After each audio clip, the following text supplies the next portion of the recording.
If I could just forget what happened that night. The pain. Even for a second. This time, it can be different. It has to.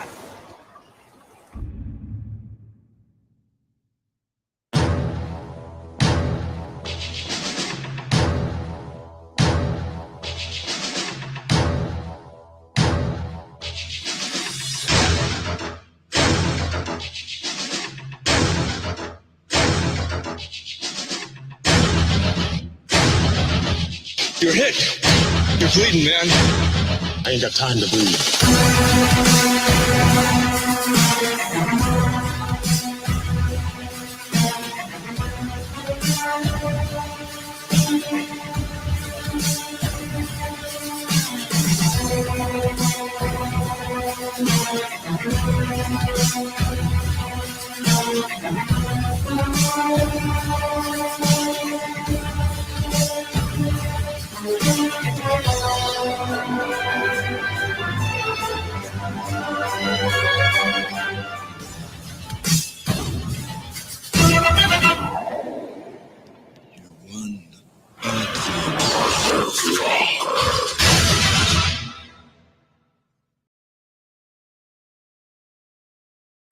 Hello there, ladies and gentlemen. Welcome back to the Dark Ether Files podcast. I am Special Agent Spooky Clutter.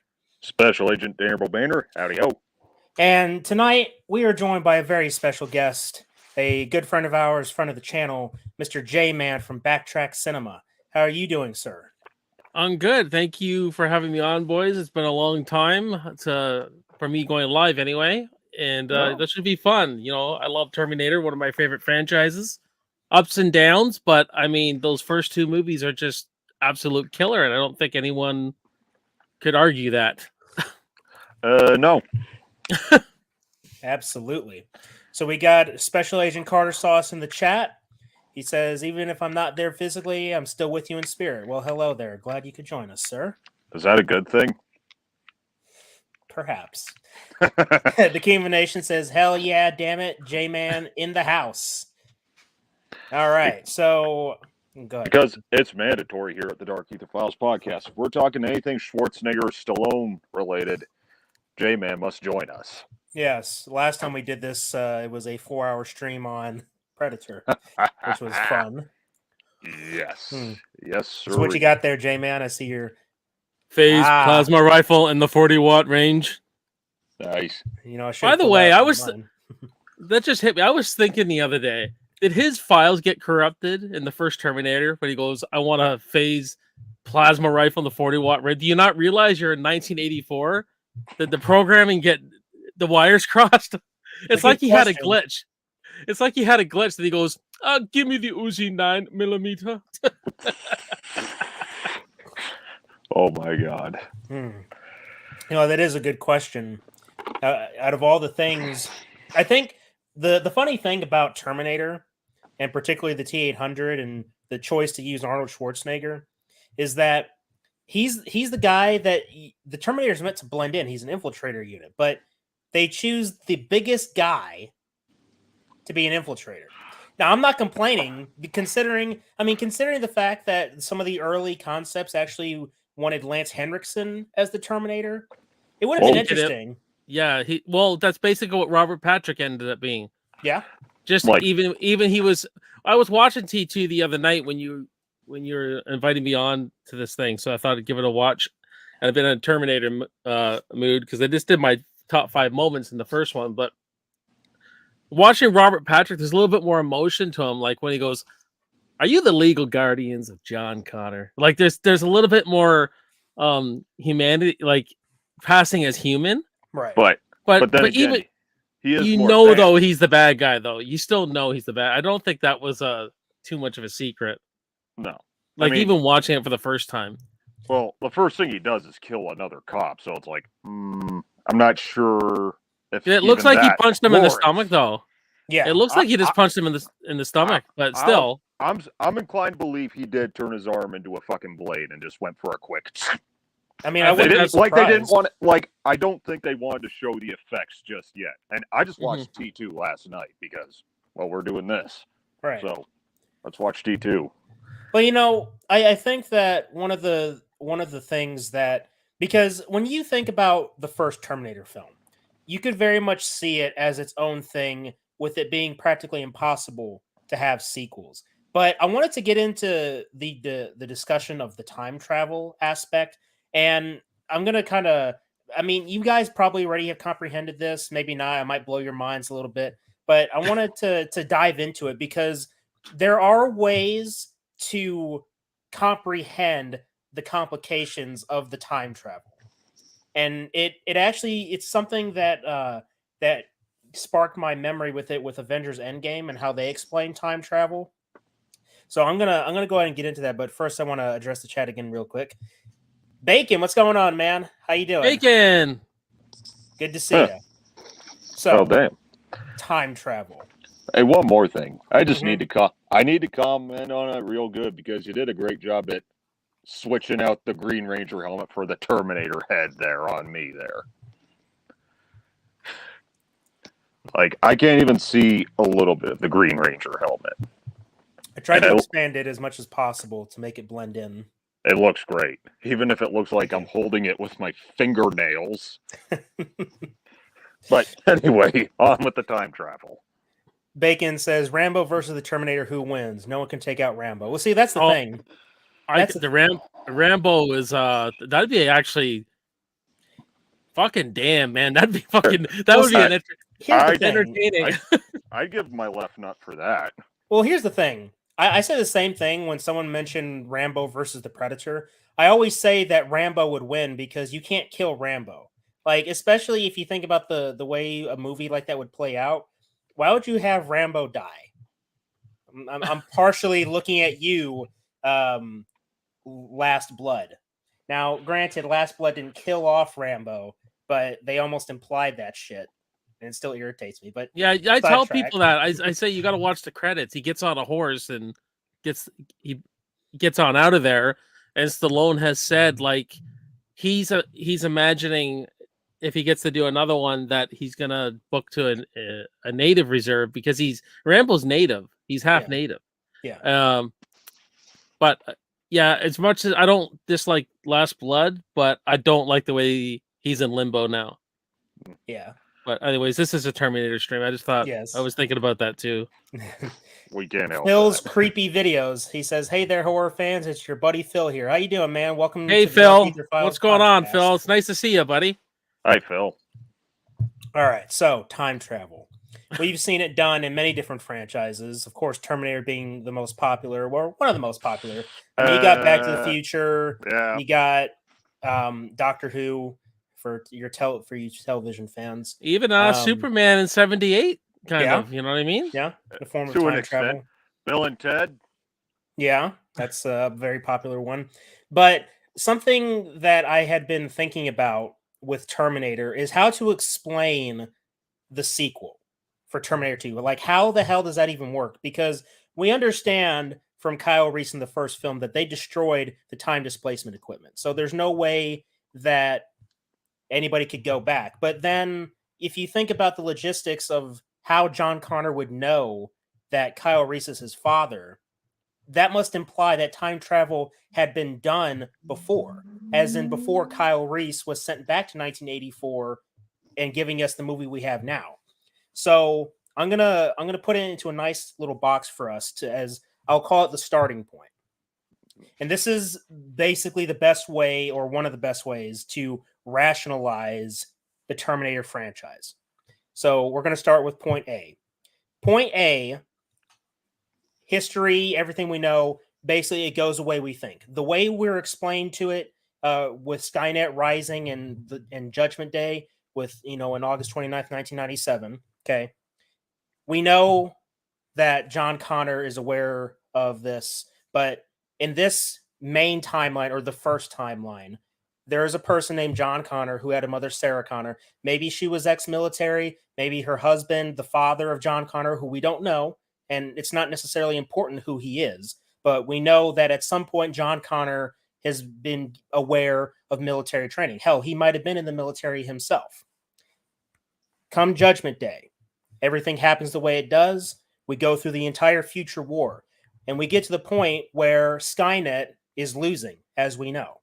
And in an effort to turn the tide of the war, they create a time machine and they send Terminators back in time.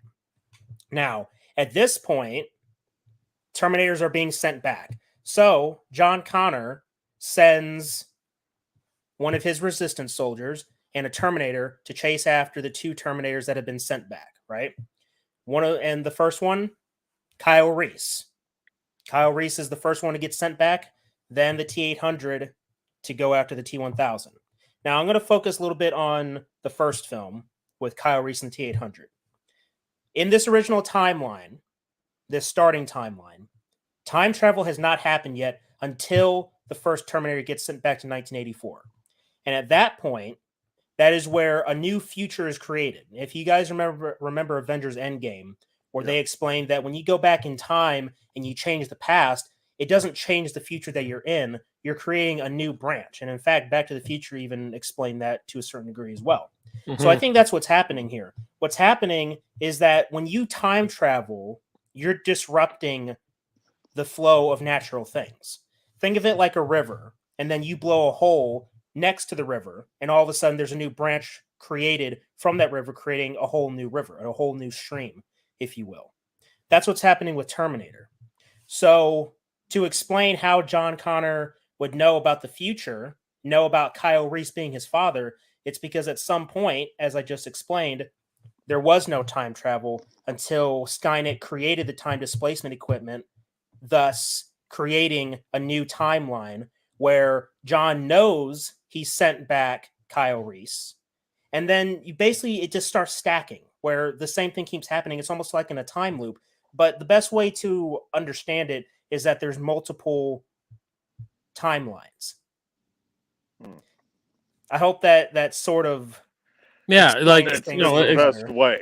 you got to keep in mind. You got to keep in mind about something like just listen to what Reese says too. Is like he goes, he came to intercept. He said, "We won, or we'd won. Like we would have won. I went to intercept the Terminator," and that's what's great about that first movie is that the war would be fought in the past with just against a soldier and a Terminator. Like that's the whole. Now I don't know if that was Jimmy Cameron's initial idea, or is that he had to make a lower budget movie because he couldn't do all that stuff that he wanted to. So it would be easy to get an actor like Arnold to act as a T. It's brilliant either way. But you also got to think, as someone who works on machines, like who I program machines, coding, a machine is always going to take the most logical exit. So if you think about Skynet, it learned at a geometric rate. So it wouldn't just it would look at every scenario. Well, what if our Terminator fails? And what if, so they probably would have sent 5 or 6 at different stages in the timeline. At least that's what a machine would do. They would look at every scenario. Right. But that's the thing. When the movies kept repeating this story, a machine would stop doing that because that would be insanity, trying to do the same thing over and over, expecting different results. Right. A machine wouldn't think like that. That's why I think after T2, they should have Rogue One that shit and tied everything into the first movie and ended it with the thing I appreciate about Rogue One so much. To me, it makes A New Hope a better movie. And I was one of these people when I found out they're doing Rogue One. I'm like, okay, we're making this about the bunch of squad. Do we need to tell that? But when I saw it, I loved it, and the way they blended it in.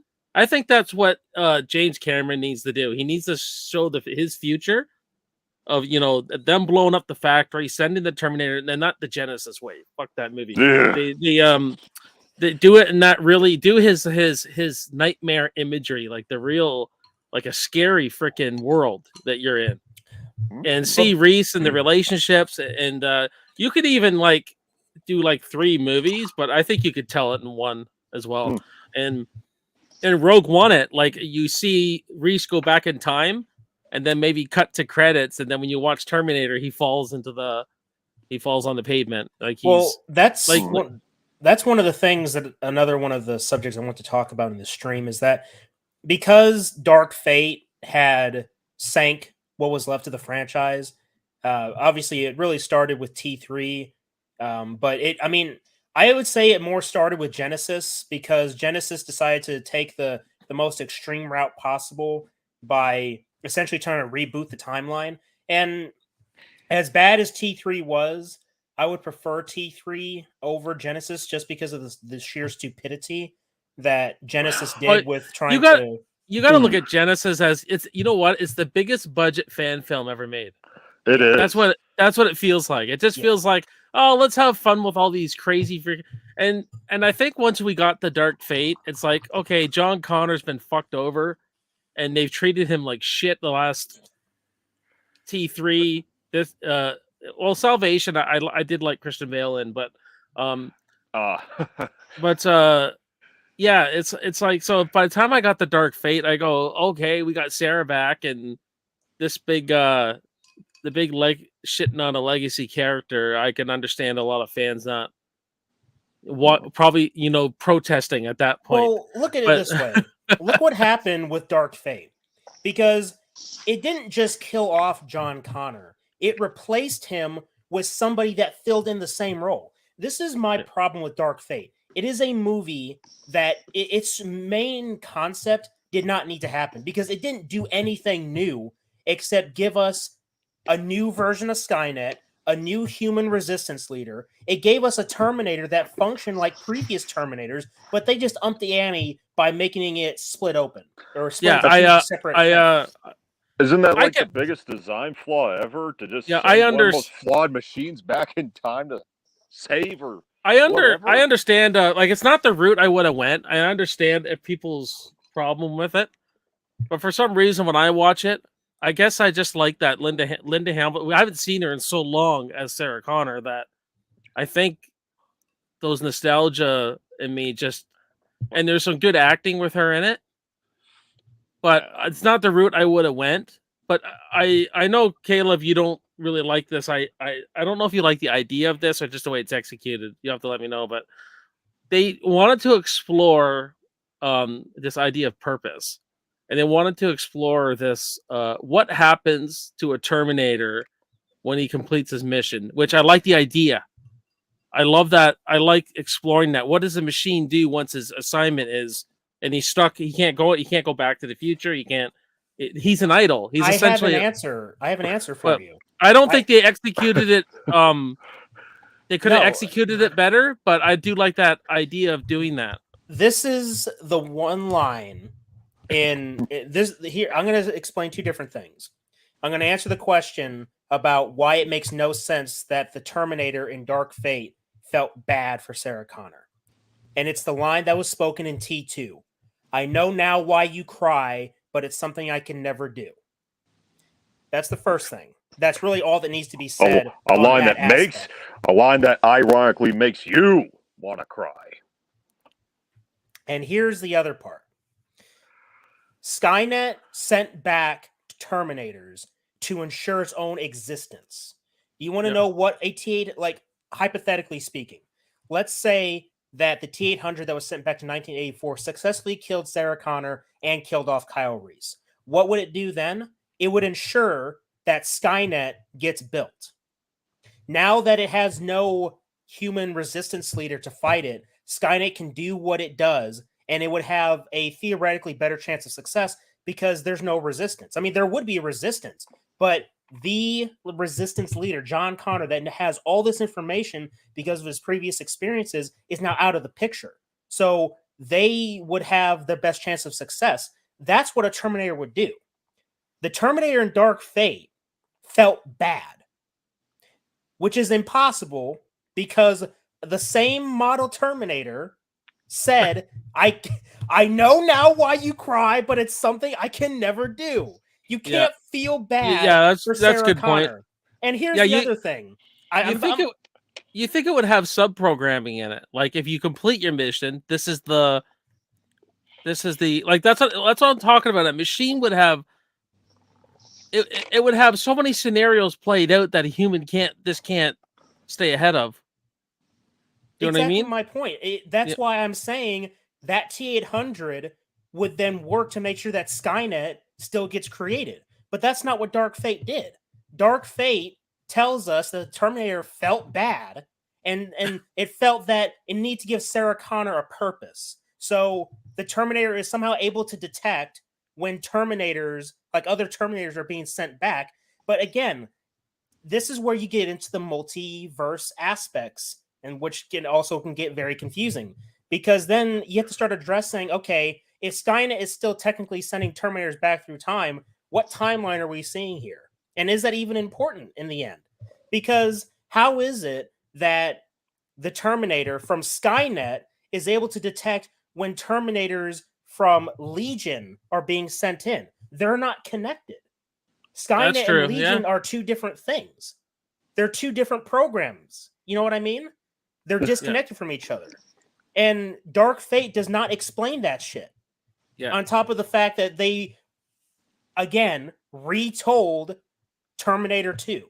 That is one of the big flaws with everything besides Salvation. After T2, every single film did the same shit, which is my ultimate problem. Because it kept on telling the same... this is the formula. Here's the formula. Are you ready? And every film besides Salvation did this formula almost to the letter. You have a Terminator being sent back through time who is a shapeshifter to kill the future leader of the Resistance, or to eliminate somebody that would help to ensure the Resistance succeeds. Then you have a good guy Terminator that is also sent back in order to protect them. Now, Dark Fate does it a little bit different because guess what? The T-800 that's in that movie is already there, but it's not connected to Legion. It's connected to Skynet, which apparently doesn't exist, but it actually does exist because if you look at it, it's the same fucking thing. They literally just renamed everything. They took away John Connor and gave us the new girl as the new leader of the Resistance, who didn't convince me that she was a leader of the Resistance, by the way. Just as a quick side note, her performance, both in the future and in the past, I was not buying her performance. No, was. That's what I mean. I thought Linda Hamilton was a star in that, like in that film. But that film, like after T2, they needed to do the Salvation thing. They needed to go into the future because you're just telling that you're rehashing the same stuff that we're just gonna get, and you're not gonna do it better than T1 or T2. You're just not. Yeah, that's where I give Salvation at least some credit for at least trying. I actually like Salvation. I do have some problems with it. Like I thought Kyle Reese didn't feel like it didn't feel like Kyle Reese to me, even a teenager Kyle Reese. Yeah. And when I was watching the original Terminator, I don't know if you guys picked up on this, but the letter he sends, the message he sends, he says, "Thank you, Sarah, for being there in the dark years." That means Sarah was alive after the bombs went off. You could interpret it that way, yeah. Like the dark years. The dark years isn't, but then again, like Caleb said, when T2's is an alternate timeline, kind of it's kind of shifting into a multi-universe. Right. See, and here's the reason why. Because why T2 is able to happen is because in that timeline, in the timeline where Kyle Reese and the Terminator are sent back, you could say that that's the first time that there was time travel. You could interpret it that way. Yeah. Or maybe it's a second time. But here's why T2 is able to happen. Because in 1984, the ending of the first Terminator, we know that they picked up on the Terminator's arm and the chip. Yeah. That's what we see in T2. Now, because that timeline happens, look at it this way. They recover the chip and the arm. And in that timeline, T2 doesn't happen yet. You could say, you could look at it that way. And in that case, guess what? Skynet is able to be born because of that chip and arm. Then having Funky, the eh? knowledge, that okay, John Connor has sent back Kyle Reese, or he will send back Kyle Reese because Sarah made the tapes. That's why those tapes are important. Yep. She leaves those tapes for him. Sarah tells John in those tapes that Kyle Reese is your father. So in this new timeline now, when in the future, John knows to send Kyle Reese back to chase after the Terminator in 1984, and that's where the new time loop gets created. Now, let me ask you something. Did Skynet send the Terminator to kill Sarah, or to ensure its own existence because it needs to leave the arm and the chip? Both. Because it would know all this information too. To a certain degree. Yeah. Because remember, in the first Terminator, Kyle Reese explains that Skynet never had a picture of John's mother, only a name and a location. Right.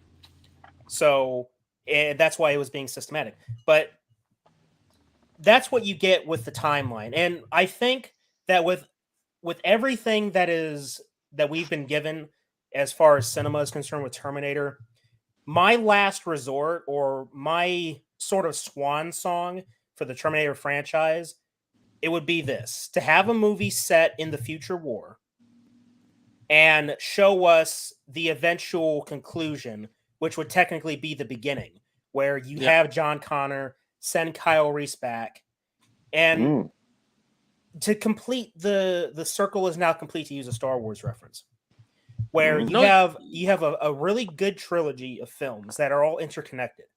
Yeah, that's my general idea. A little side ideas, or kind of like fan hopes that I would want, is have Arnold Schwarzenegger in it, but not as a Terminator.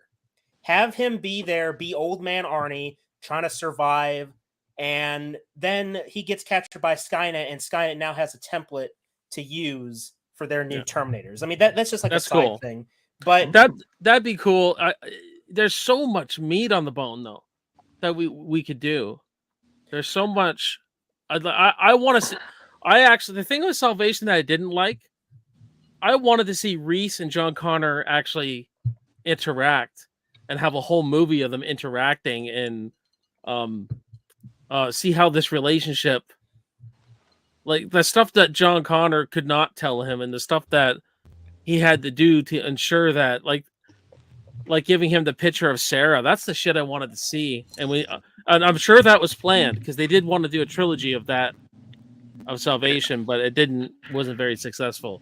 Yeah, Christian Bale really didn't like it.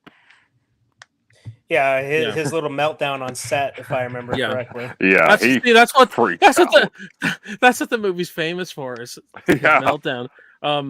But that movie had good things in it. It had a lot of good things in it, but it also is kind of forgettable.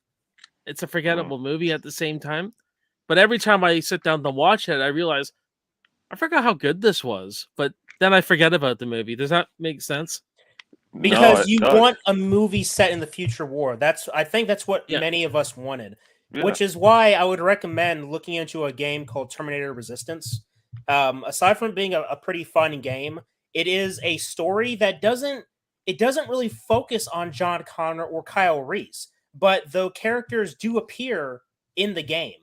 But they focus on a resistance fighter named Jacob Rivers, who he's just an average resistance fighter. He's a survivor from one of the Resistance's divisions that gets wiped out by a T-800. And for about half of the game, you're being pursued by this T-800 while also trying to do other little side missions. And then you find out towards the end of the story that there's a big plot twist, and I don't really want to spoil it because. Who's to say that Terminator didn't try to take out Reese before he gets sent back in time? You never know. Who's to say they don't have that information? If you go with the multiple timelines or alternate timelines theory, that could be a possibility. I still have a question. Why does the TX have lip gloss? Oh, because as soon as she lands, looks up, lip gloss. That's an awful fucking movie. Did they actually go, okay, before we send you back, right, the lip gloss right there? You know what? You know what that was sad about it too is that I was excited about a girl Terminator because I like that idea of that, Mm-hmm. but she didn't blend in. You could do a really good Terminator movie with a female, where she could really blend in. They fucked all that up. She was only good to look at, but only on the most basic level. Like, there's just so much you could do in the future. There's so much you could do. There's actually quite a few fan films. In fact, Caleb's clip at the beginning, the guy who plays John Connor in T2 as the adult, he's actually he plays John Connor in some fan films. No shit. He's old. He's like an old man Connor. You should really check out. Just look up Terminator fan films. There's some good ones there. There's one called No Fate, and it's just about like the resistant leaders, like the resistance doing missions and stuff like that. But they're pretty good. They're not too bad. That's my thing. Is why I don't understand why Hollywood wouldn't go down that route, because now you're at a point where okay, T2 could be your stopping point. With that said, you can still do more Terminator movies. You could turn it into the franchise that it could have been. Having movies set in the future war, give us some dark and gritty war movies. But in the future, I mean, dude, how many fucking World War II movies have they made? Why can't you do a similar formula, but do it with Terminator?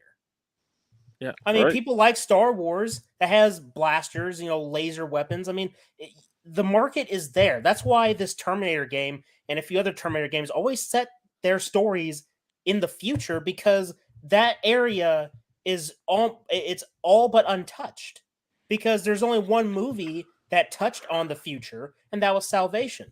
Now, if you want to take a look at Terminator: The Sarah Connor Chronicles, the TV series, which was average at best. I mean, it got better in the second season, and it actually had a really neat plot twist where it would have been in the future, and then it gets cut off. I feel like there's a fucking trend where we get to the future war point, where we get to see this stuff start to happen, and then they cut it off. They don't want to touch the future war. Does anyone know when Reese was born? Like, he grew up after the war, so it would have been after 97. Right. I don't know if I went on Terminator fandom, I could find all this because it's all there. But yeah, I often wonder if Sarah would have went looking for Reese's father just to make sure, like, Reese grew up safely, so he could like who's to say the Terminator wouldn't come after him before he like. Well, it would depend, because I don't think it had that information though. But well, I mean that will be the one issue. But if you go into the multiple timelines theory, you could say that Skynet is aware that okay, we send one of our Terminators back, and we know that Kyle Reese comes after it. But what if in an alternate 1984, the T-800 doesn't get destroyed? They think it gets destroyed, and then Kyle and Sarah, they leave.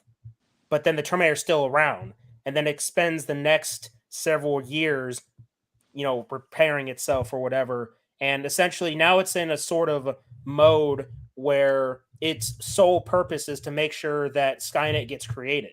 So, I mean, this is like an alternate timeline thing, and who knows how it would work out. But the problem, or the point, is that there are so many stories that you could still tell.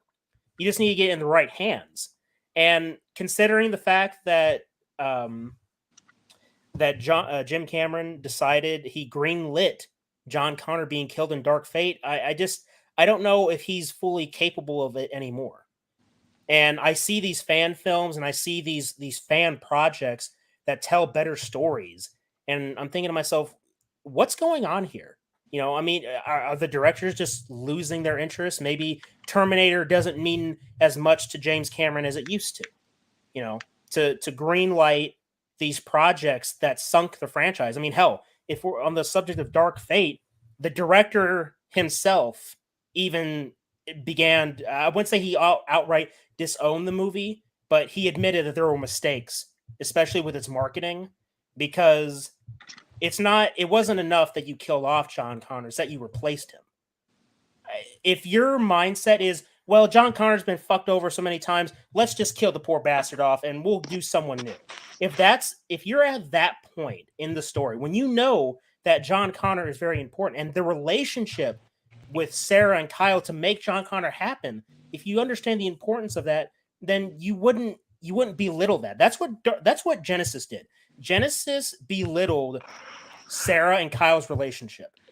Like when they first meet, I mean, you have a Terminator telling you about the future, and you're sitting there arguing with him like, "Oh, I don't want to talk about this yet. I'm not ready to have that conversation." In reference to Sarah and Kyle get together. If you understand the importance of your relationship, why would you be arguing about it? And the mere fact that they want to put that in the movie as like a subtle message, like, oh, feminism, this, that's what I partially think it was. But if you look at Sarah Connor, she is one of the most ultimate badass female icons in cinema. Yet they somehow were able to bastardize her. And then Dark Fate comes along and says, okay, well, in the last film, we made John Connor a bad guy. Let's just kill him off. If you're at that point, was that even John Connor though? That's what bugs me about Genesis. I have no idea what the fuck was going on there. Was that? You know what I think the big problem is? The big problem is if that was Nick Stahl being killed off, I don't think people would have had a problem with it as much. It's the fact that it was Edward Furlong. The fact that it was like, that's T2 John Connor. That's, mind you, he's a few years older, but I think that was the big thing. They were fucking with T2. That hurt. Like, it's the T2 formula that they can't seem to drop. Every movie has to have a shape-shifting Terminator. Every movie has to have a counterpart Terminator, which is the same Arnie bot being sent back or serving as the protector. I gotta admit, though, it was a fucking ballsy move. I didn't think anyone would do that. Would kill freaking John Connor. But look what it achieved. The franchise is it's fucking low dead box in the water office right returns.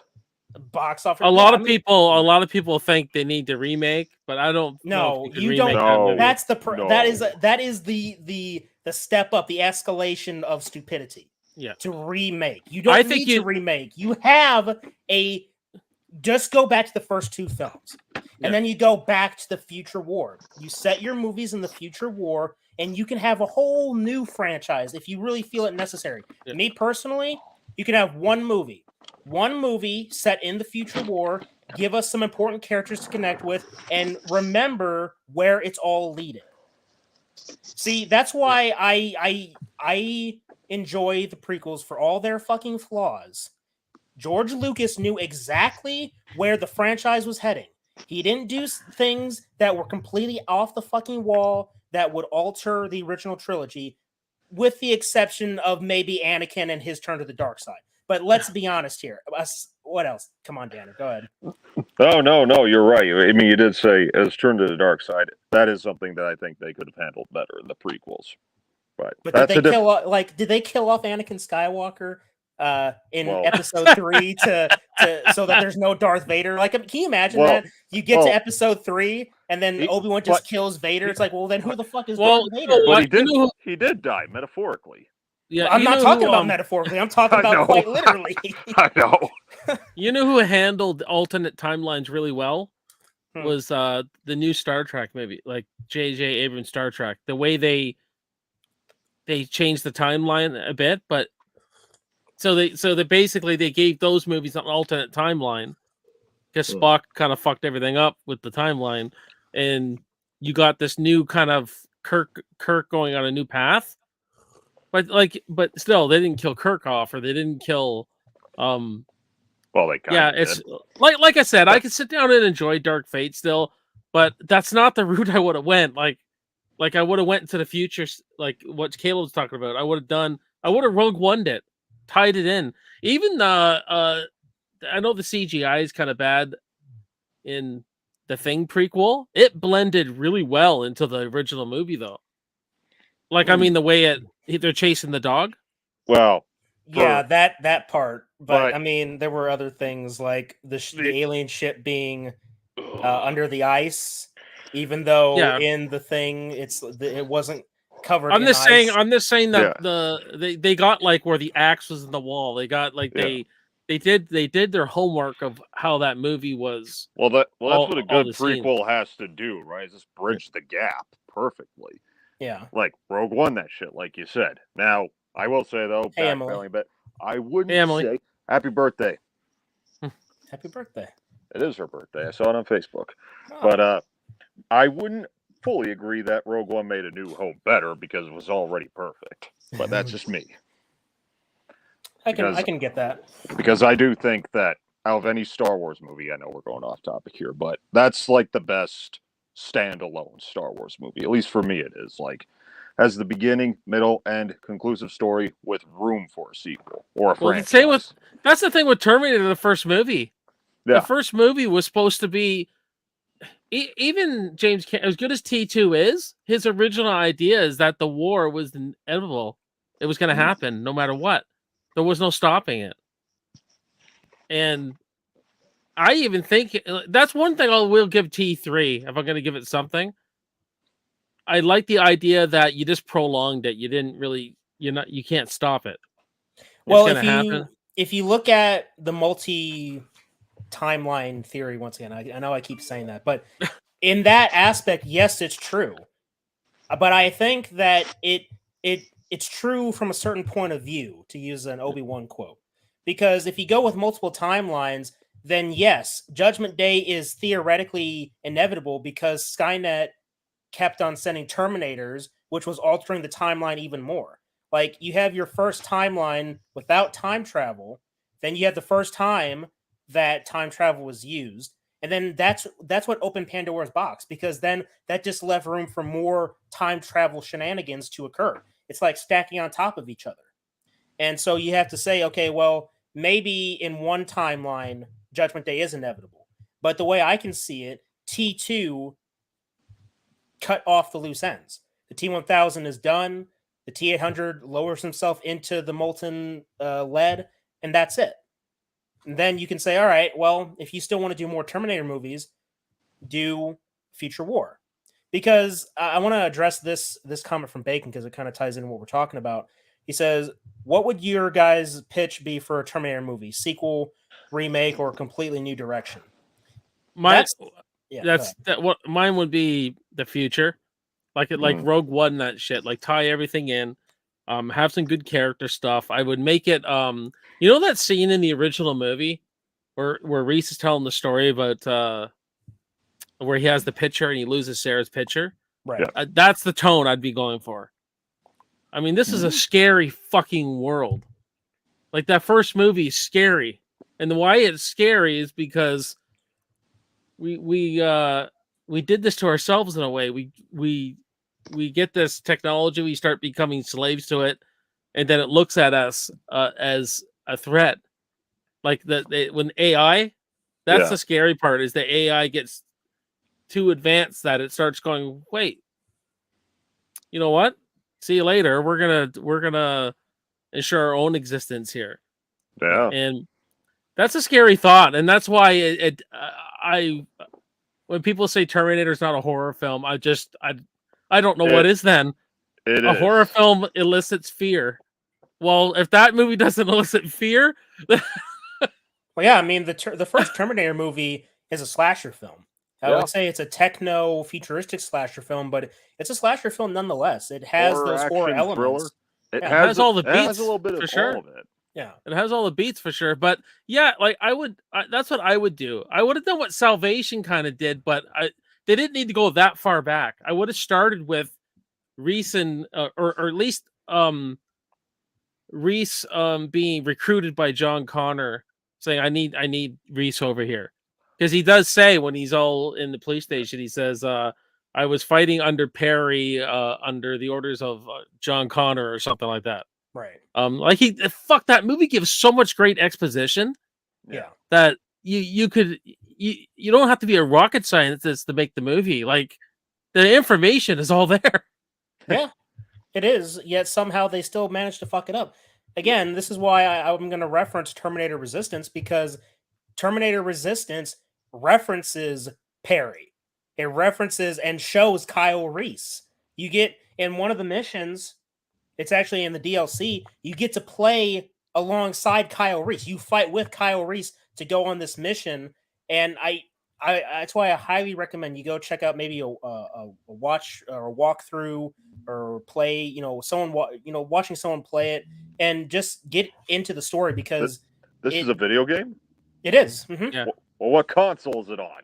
It's on PS4, Xbox One, PC. I mean, it's fun. Now, I'll look for it. my thing is when I played it on PC, and I made the genius decision to look up mods for it.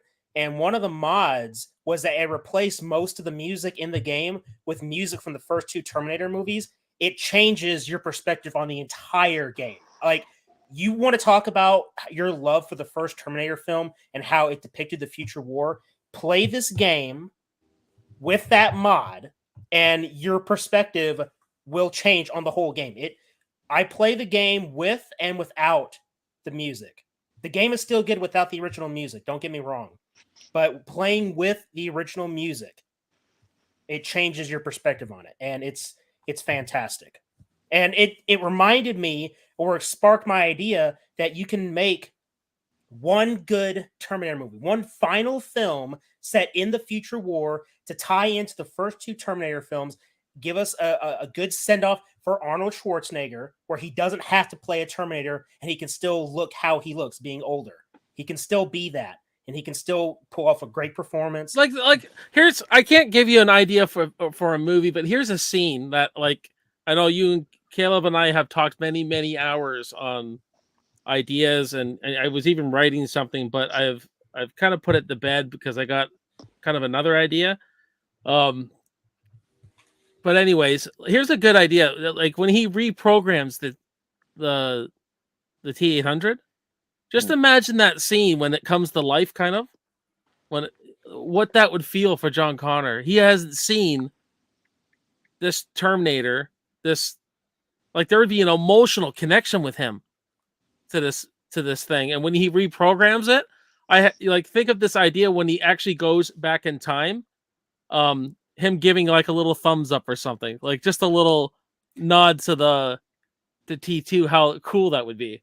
Well, let me tell you this. It's already happened. Not in cinema form, but there was a Terminator comic that was published a few years ago, and it shows John Connor sending that reprogrammed T-800 back, and he gives the thumbs up as the Terminator's going back through time. There you go. There you go. And there's all sorts of there's all sorts of crap you could do like that. Like when he sends Reese back, there could be a really, like, after Reese is gone, obviously if John Connor's still alive, he's completed the mission, right? It would happen instantaneously. But see, that's what I mean, because what happens, and this is something that Terminator Resistance, the game, taps into, where when they send the Terminators and send the Resistance, send Kyle Reese back in time, they've already won the war in that timeline. But by the Terminators and sending in Kyle Reese, they're sending them back to the past, and they're changing the future. They're creating a new future. It's not changing the current future that you're in, that they're in right now. So they've won. In one timeline, the Resistance has beat Skynet, and Skynet never came back, theoretically. Yeah. But because the reason why Judgment Day is inevitable is because the time traveling is making that happen. Yeah. Let's say in one timeline, Skynet never creates the time displacement equipment, so there's no time travel. It would be a standard war, essentially. You eliminate the bad guys, you save what's left of the world, and that's all there is to it. But because Terminator has time travel in it, that's why you keep having this stuff happen. So you can justify the existence of these other films by saying these are alternate timelines. Is it a little lazy? Maybe. But the thing with time travel is that is inevitable. Like Judgment Day, these alternate timelines and time travel in general, that's why certain movies, the way they handle time travel, they have to walk a fine line, because there are so many calculations you have to consider, so many things that could happen that, okay, well, if I send this person back and they know that I'm the father of my boss, you can start getting things confused, because then it's like, well, what if Kyle Reese decides, fuck you, Sarah Connor, and then doesn't save her. Like, then, okay, what happens then? No John Connor, theoretically, right? You could get what we got with Dark Fate, where, okay, they explain by killing off John Connor, that means Skynet won, right? So if that's the case, why is it called Legion? Why are there these new Terminators? Why didn't the T-800 ensure that Skynet gets created? But yet Skynet gets created anyway. You see, here's another pitch I would have. Now I'm fucking with Terminator lore here, but if I was to make it, it's fan film, and I don't think you could do it in a fan film sense. But I can only paint a picture for you. I can't really tell you this, but imagine a forest with a cabin in the back, and you got a Linda Hamilton like Sarah Connor, and she's got a shotgun. She got a shotgun, and she's running. John Connor's 2 years old on her back, like in a thing. She's got a dog beside her, a German Shepherd, and she's running. She's all messed up. You see a Terminator in the background with the eyes red, and it said, "Last time they sent a hero. This time she's on her own." That's kind of my idea. Is something psychological, like something showing her preparing, showing her get ready, have her working in machine shops, learning about machines, have her reading the art of war, making all the tapes that she makes for John. John's just a baby, like John's just a little kid, and show that descent into that really hardened person we see in T2. That's what I would do with my fan film. I would do something, and I'd obviously have to bring a Terminator back. Yeah, I'd be fucking with lore because they never sent another one in that time. Hey, you know what? This is where you have your alternate timeline. Exactly. This is where you have an alternate timeline and go. And why would a Terminator kill John when he's 9 and not 2 when he's very vulnerable? Like, think about that. Like, that makes more sense actually. Yeah.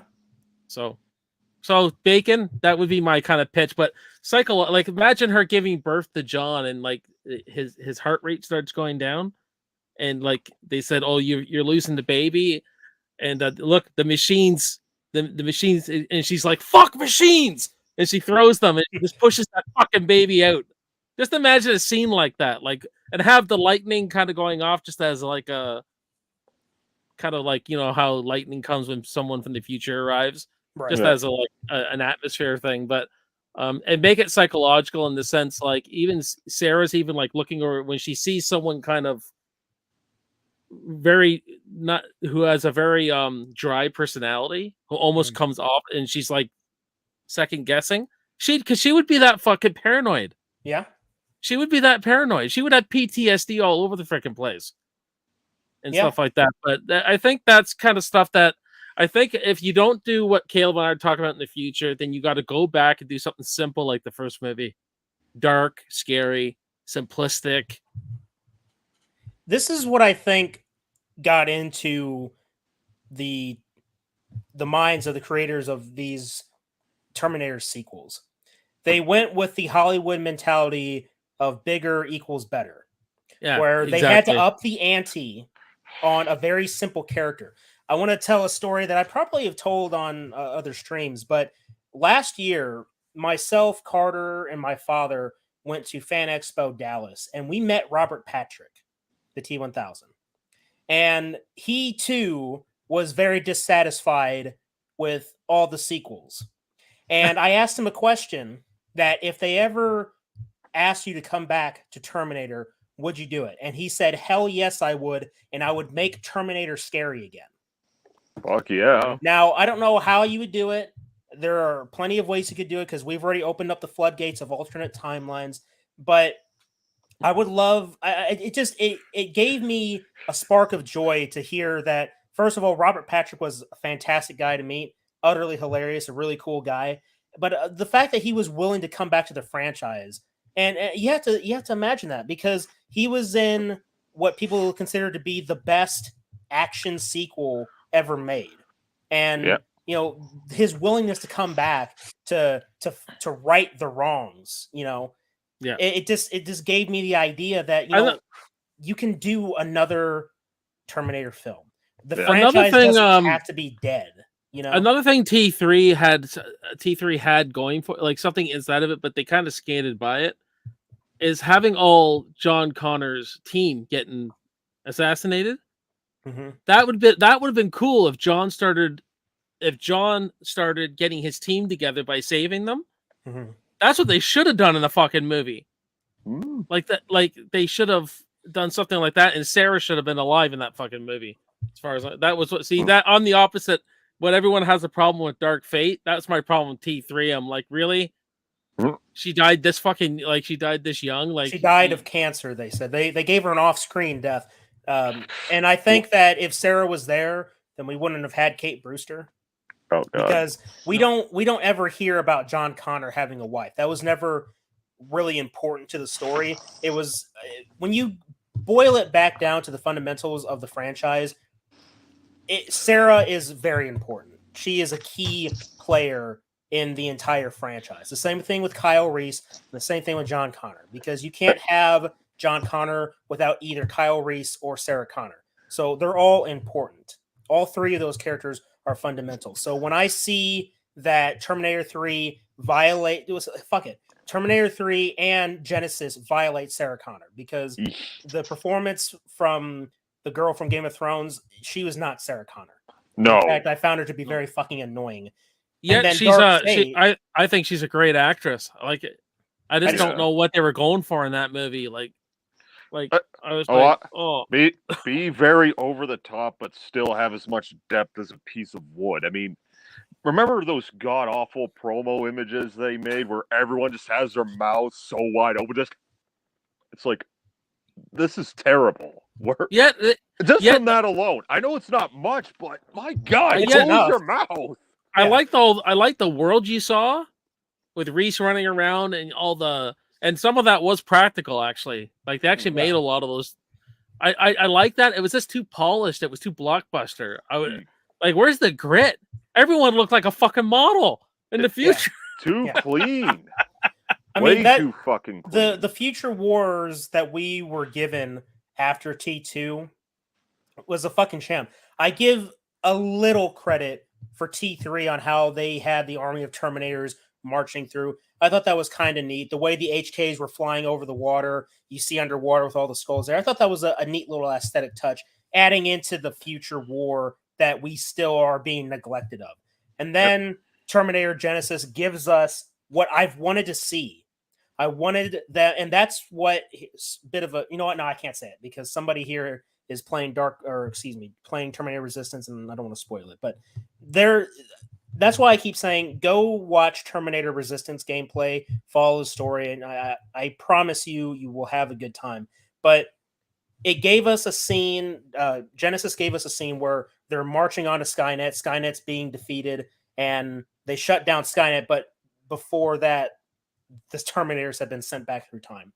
There is so much that you could have done with Genesis, and I was really hoping, I really wanted to like it. When I first watched it, I was excited, but then as I started watching videos about it, and I started thinking about the fact that because they had the story center first around 1984, and how you basically erased that film and Terminator 2, you're rewriting the franchise from the very beginning. That's the thing. That's the thing. They fucked with that movie. They fucked with the original movie, and the guy Jay Courtney. Why does this guy get all of these roles? He's John McClane's son. Awful. He's Reese. Awful. He's awful in every fucking thing I've ever seen him in. Why is he? Except for Suicide Squad 2016. Now that shit in that too. That movie was shit. But because his character was such an asshole who hated everything, it's like, you know what? I relate to this guy because fuck this. They were marketing him as the next action guy, and he's just not. He just doesn't have it. He does not have the charisma. I mean, speaking on how he's how a Dollar Tree Tom Hardy. Yeah, there you go. That's actually a good way of putting it. Yeah. Tom Hardy would be a good John Connor, and if you someone with some authority, you know what I mean, someone with some presence. Look how they portrayed Kyle Reese in Genesis. Like in the original Terminator, yeah, he's human. He felt pain. he was a little nervous because he's in an unfamiliar time period, but he had a mission and he was determined to finish that mission no matter what. He was strong, he was confident, he was sure of himself. Jai Courtney, Kyle Reese, pretend Reese, okay? He was like, he's fucking clueless. The moment he meets Sarah Connor in that fucking clothing store, he's just like, oh, what the hell is going on? Oh my God, what? A Terminator's your friend? No, I came here to protect you. Like, motherfucker, you are a soldier in the resistance. You encounter shit that wasn't planned. That is one of your strengths, that you can adapt to the fucking situation. But Kyle Reese in Terminator Genesis wouldn't know a fucking hole in the wall from his asshole. One more. Something else to add to that. Here it comes. Cheap fan service through the dialogue references. Come with me if you want to live. Fuck you. And don't even get me started. And this goes for both Genesis and Dark Fate. I'll be back. Don't even get me. I'm sorry. I know you loved Linda Hamilton in that movie, J-Man, but that delivery of "I'll be back" sounded like she was bored. But that's the writing, though. That's not her. That's the writing. That should have never been. They still could have gone for another take or two. I think that should have never been in there. No, exactly. Line. I don't want. I hate that kind of shit because when Caleb and I watched Prey, we were just hanging out backstage in a stream. I said if it bleeds, we can kill it. I said if they fucking say it, I am going to snap. They fucking said it. It's like, shut up! You threw off your headphones and you walked away, as I knew you would, because when I watched it, I knew it was coming. I knew it was coming, but I was like, no, please don't. Please don't be so low. Be your own film, right? And that's, again, a fucking criticism I have for Dark Fate. It is not its own film. When people tell me that, oh, you got to look at it as its own thing, I can't, because it's not trying to be its own thing. It is marketed. It is made as a sequel to the Terminator franchise. I can't look at it as its own thing because the franchise is connected in every aspect. Everything that happens in the franchise is all connected.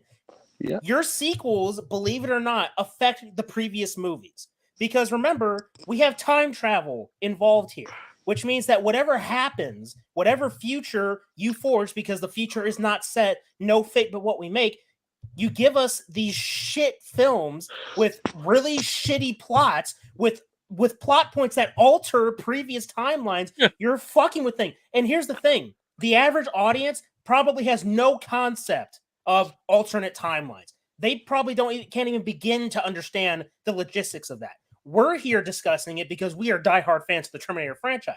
We can start picking up on these little things. But if you're marketing these movies to an average audience, they're not going to pick up on all these little subtleties. It's much simpler to give us something that we have not seen enough of, i.e., a future war film.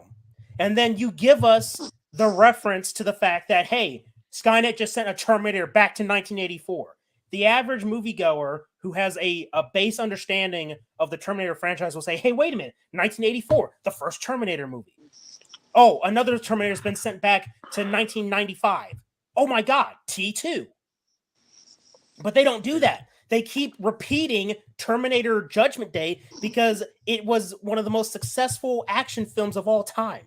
So they thought, well, let's keep mooching off of the formula of this fantastic masterpiece, and then just continue throwing shit in the wall and see what sticks. Hey, I'll tell you what sticks. Robert Patrick's cameo in Wayne's World. Like that is like I had to bring it up at some point. That is just one of the funniest scenes ever put to film. Just gets full. But this is the way Hollywood thinks. So they think they got to go bigger. Like you don't get more advanced than a T-1000. That's it. No. That's it. Like that's why every Terminator after that, I'm just like, and no one's as scary as Arnold as the T-800. No one. Well, in my opinion, Robert Patrick did come close though. Close. But I never found him scary. I just found him. He's still intimidating as hell. It was intimidating, but that Arnold as the T-800, that police station massacre, man, is fucking.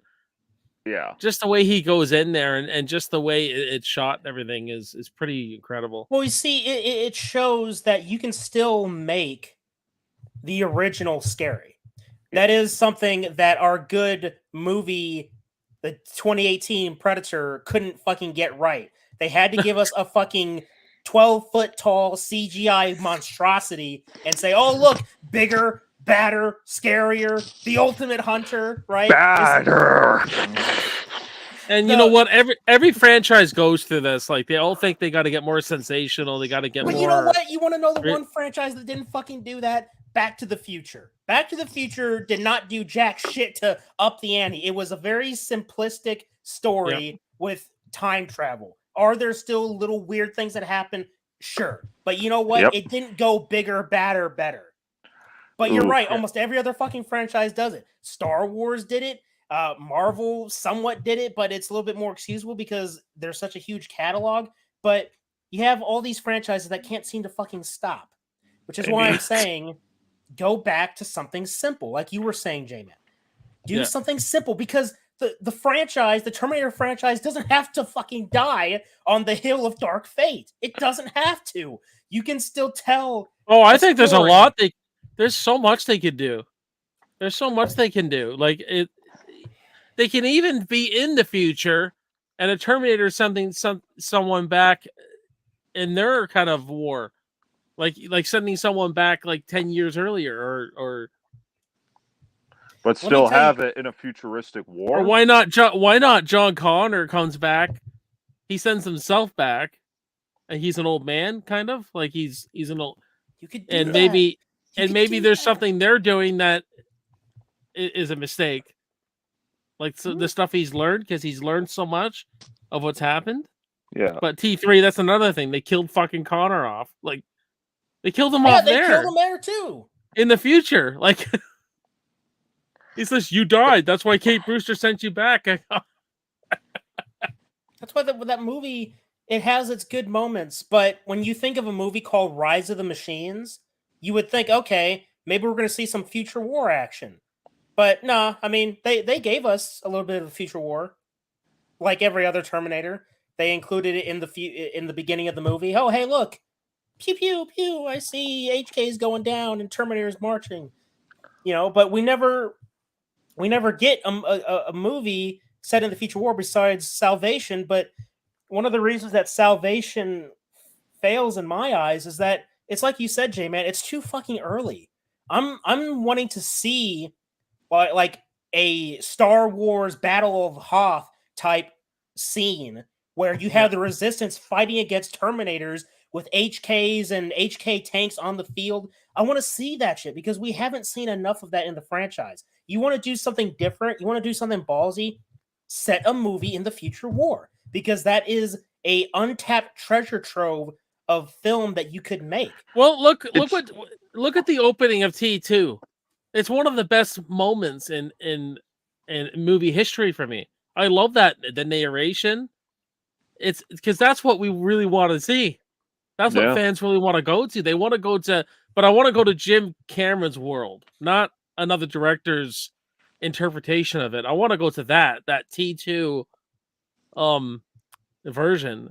And there are rumors that he may return to Terminator. I've been hearing if he returns to Terminator, the only good news I could ever hear is that he's going to be setting his movie in the future war. Yeah. Because if it's another Terminator movie set in the past, I'm done. Yeah. Because it's just going to be a copy of T2 unless he does something ballsy like giving us another T-800 that is sent back, and it's going to be like the first film where it's almost like a fucking slasher where, you know, the Terminator is stalking whoever it is that it's after, right? And you have like a horror movie where the Terminator is just relentless pursuing, and you don't even know who it is. You could have something really cool, like you could have the Terminator, like for most, like let's say for half the movie, just to be safe, you never see the Terminator's face. You only see its own perspective. And then you switch over to focusing on whoever the Terminator is hunting. Yeah, like a mystery. It's like a slasher, Predator. a slasher. Or Friday the 13th, where you only saw the perspective of the killer right until you get the reveal of who the killer is. Do That's something actually like that. That's a cool idea, actually, because you can see it like scanning people, but you don't Right. know. You It could don't be know. right in John. It could be in John Connor's team. Yeah. Like it's infiltrating right in his base and A everything. great who done it. Yeah, that's thinking outside the box of it. Doing Yes. a who done it in the Terminator franchise. See You know what I mean? It's like we've been saying. The possibilities are just endless, but they're just rehashing the same shit because it worked once. And that's just lazy. And the most ballsy thing that we have gotten in Terminator in recent memory, as far as I could tell, is James Cameron praising Genesis in that interview. It's like, That was can I just hilarious. see the paycheck they're waving behind the camera? Just, Oh yeah. oh, Jimmy. Oh yeah, this is come the and get definitive it." sequel, right? Oh. Didn't he say that? Something like that. I feel like that's No, what- is you know what? I can watch the obviously I go to T1 and T2, but if I want to like watch another Terminator movie, I'll go to Salvation usually. Hmm. That's usually because I do enjoy that movie. You see, like I said, I like the is it McG? His name, the director McG. Yeah, yeah. Mick G, the Charlie's Angels guy. Yeah, he did a really great, but he tried for that grit though. He did. He tried to Oh, make yeah. that, and I thought he did a pretty good job. Like, but I just thought they like Caleb and I were saying it was just too early. Yeah. Now, mind you, like I wouldn't have minded so much if we would have got 3 movies, because then we would have saw the progression of the characters and the development. Because that's where they were heading. You could see where they were heading. Yeah. The middle movie would have been the darkest one, and that would have been probably them something to do with the time displacement shit, Mhm. and then having the final war, probably the third one. That's probably what they were going to do. Yeah, well, you could have done a sort of Star Wars style where you had the first films being the future, but then having your prequel movie set in the past, which is also technically the future, but it's the prequel to what we see, right? You could have had that, but Yeah. I'll say this, that as far as changing up or mixing up the formula for Terminator films or Terminator franchise stuff, the one other piece of media that tried something different or started heading towards something different was Terminator: The Sarah Connor Chronicles, and I won't doubt that there are going to be things in that show that you guys would like, but I think overall it suffers from meandering too long on certain things. The first season was decent. It wasn't really the best. It had some nice little callbacks to previous Terminator films, but it's almost like it didn't really know where it wanted to go. And then season 2 got bigger, and it ended on what I was really excited for. And I'll just spoil it because I mean you guys can watch whenever you want, but I would honestly recommend that you don't sit through the entire series unless you got a few hours to kill to grind through it. But basically, the series was trying to follow like, hey, somebody's still creating Skynet. That it takes place after T2, where Sarah and John are still somewhat on the run. They're settled down, but it's kind of like, well, the future did, Judgment Day didn't happen in 1997. Life went on, but then at some point, I believe it's in like 1998 or 1999. John Connor's at school, in high school now because he's older, and a Terminator was posing as a school teacher, and it almost kills John. But then another Terminator shows up, and basically it's the same plot from T2 or from Terminator in general, where you got an infiltrator that's pursuing them, you got a good guy Terminator being there to protect. And as the show goes on, we find out that, hey, guess what? Judgment Day is inevitable, like we've already heard in T3. And the story then goes to Sarah trying to find out who created Skynet. Basically, her motivations in T2 to eliminate Miles Dyson. That's what this series was.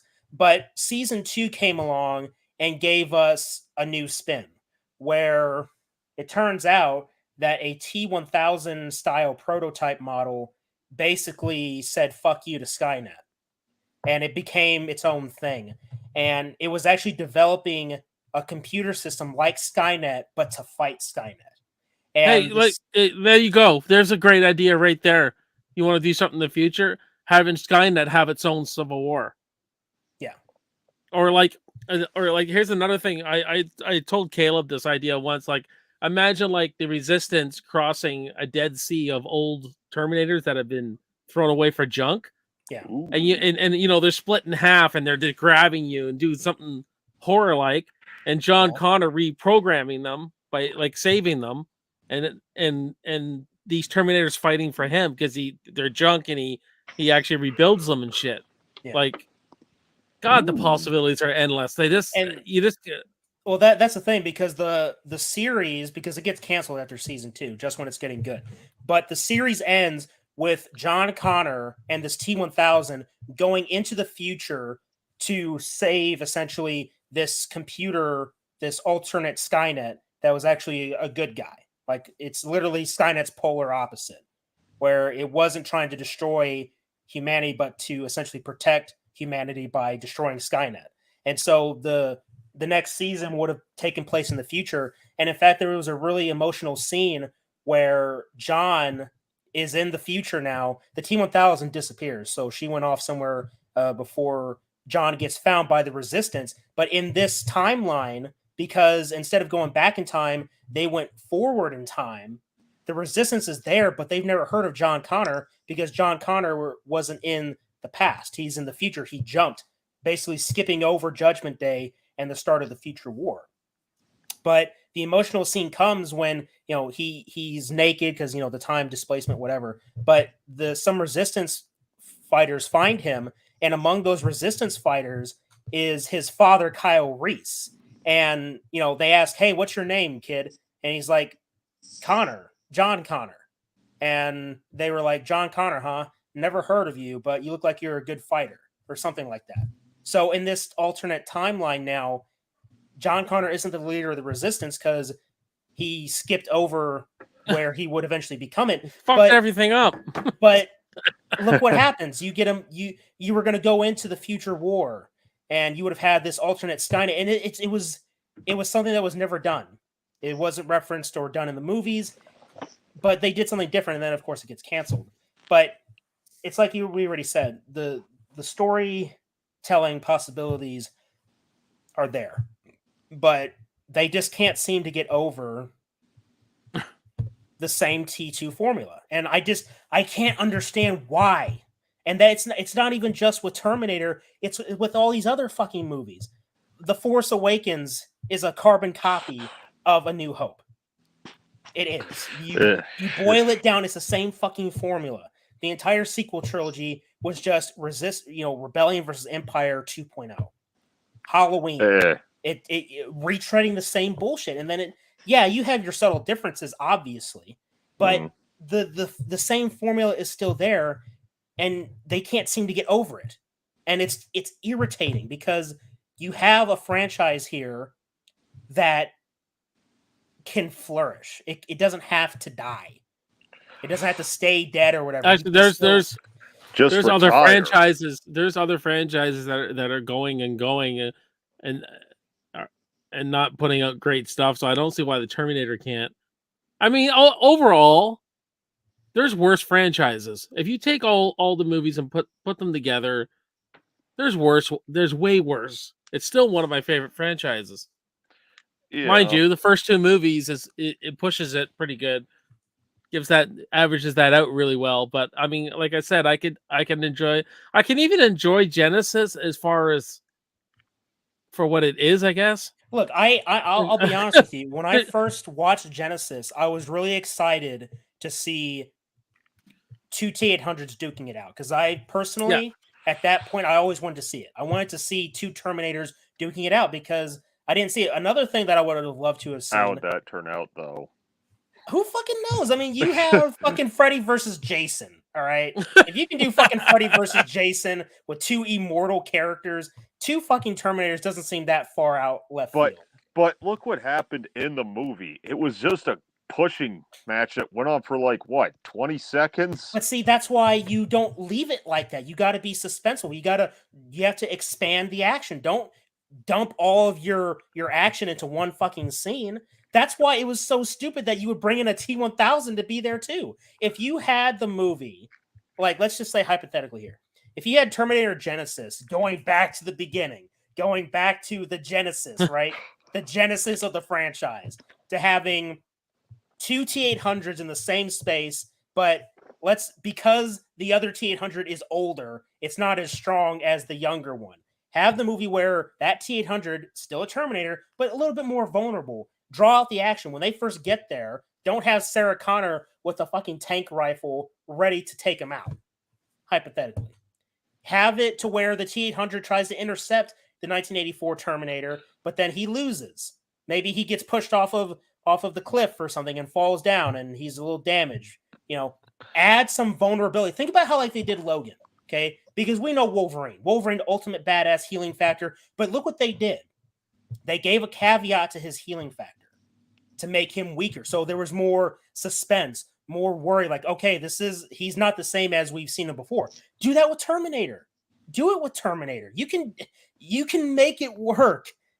All the pieces were there, but instead they wanted to put in T1 and T2 in the first 20 minutes of Terminator Genesis and just piss it away. They killed the T-800, they killed the T-1000. You had two movies where it was drawn out, obviously, but this movie comes along and says, well, we're just going to piss all over them and get them killed within 20 minutes, Those 20 minutes, it's like J-Man said, that is like just a really expensive fan film right there. Yes. They're just throwing every fucking thing at the wall. It's like, hey, remember that? Remember that? Remember that? Well, we're all. I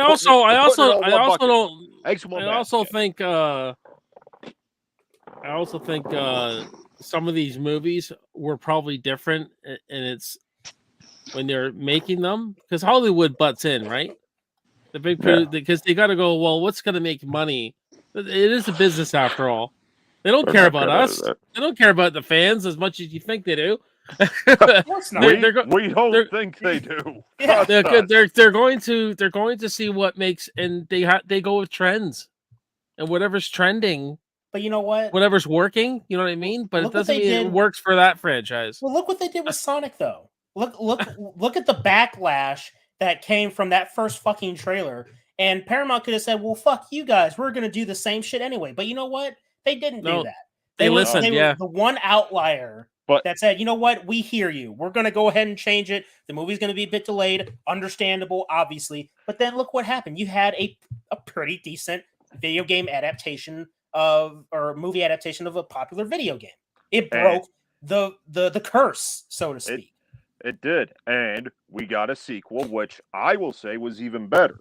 But again, the optimist in me does like to think, well, maybe they really meant well. Maybe they really want people to like this movie. But at the same time, they also had to think what's good for the business. And they knew, like, considering how that movie the trailer got almost as many dislikes as Ghostbusters 2016.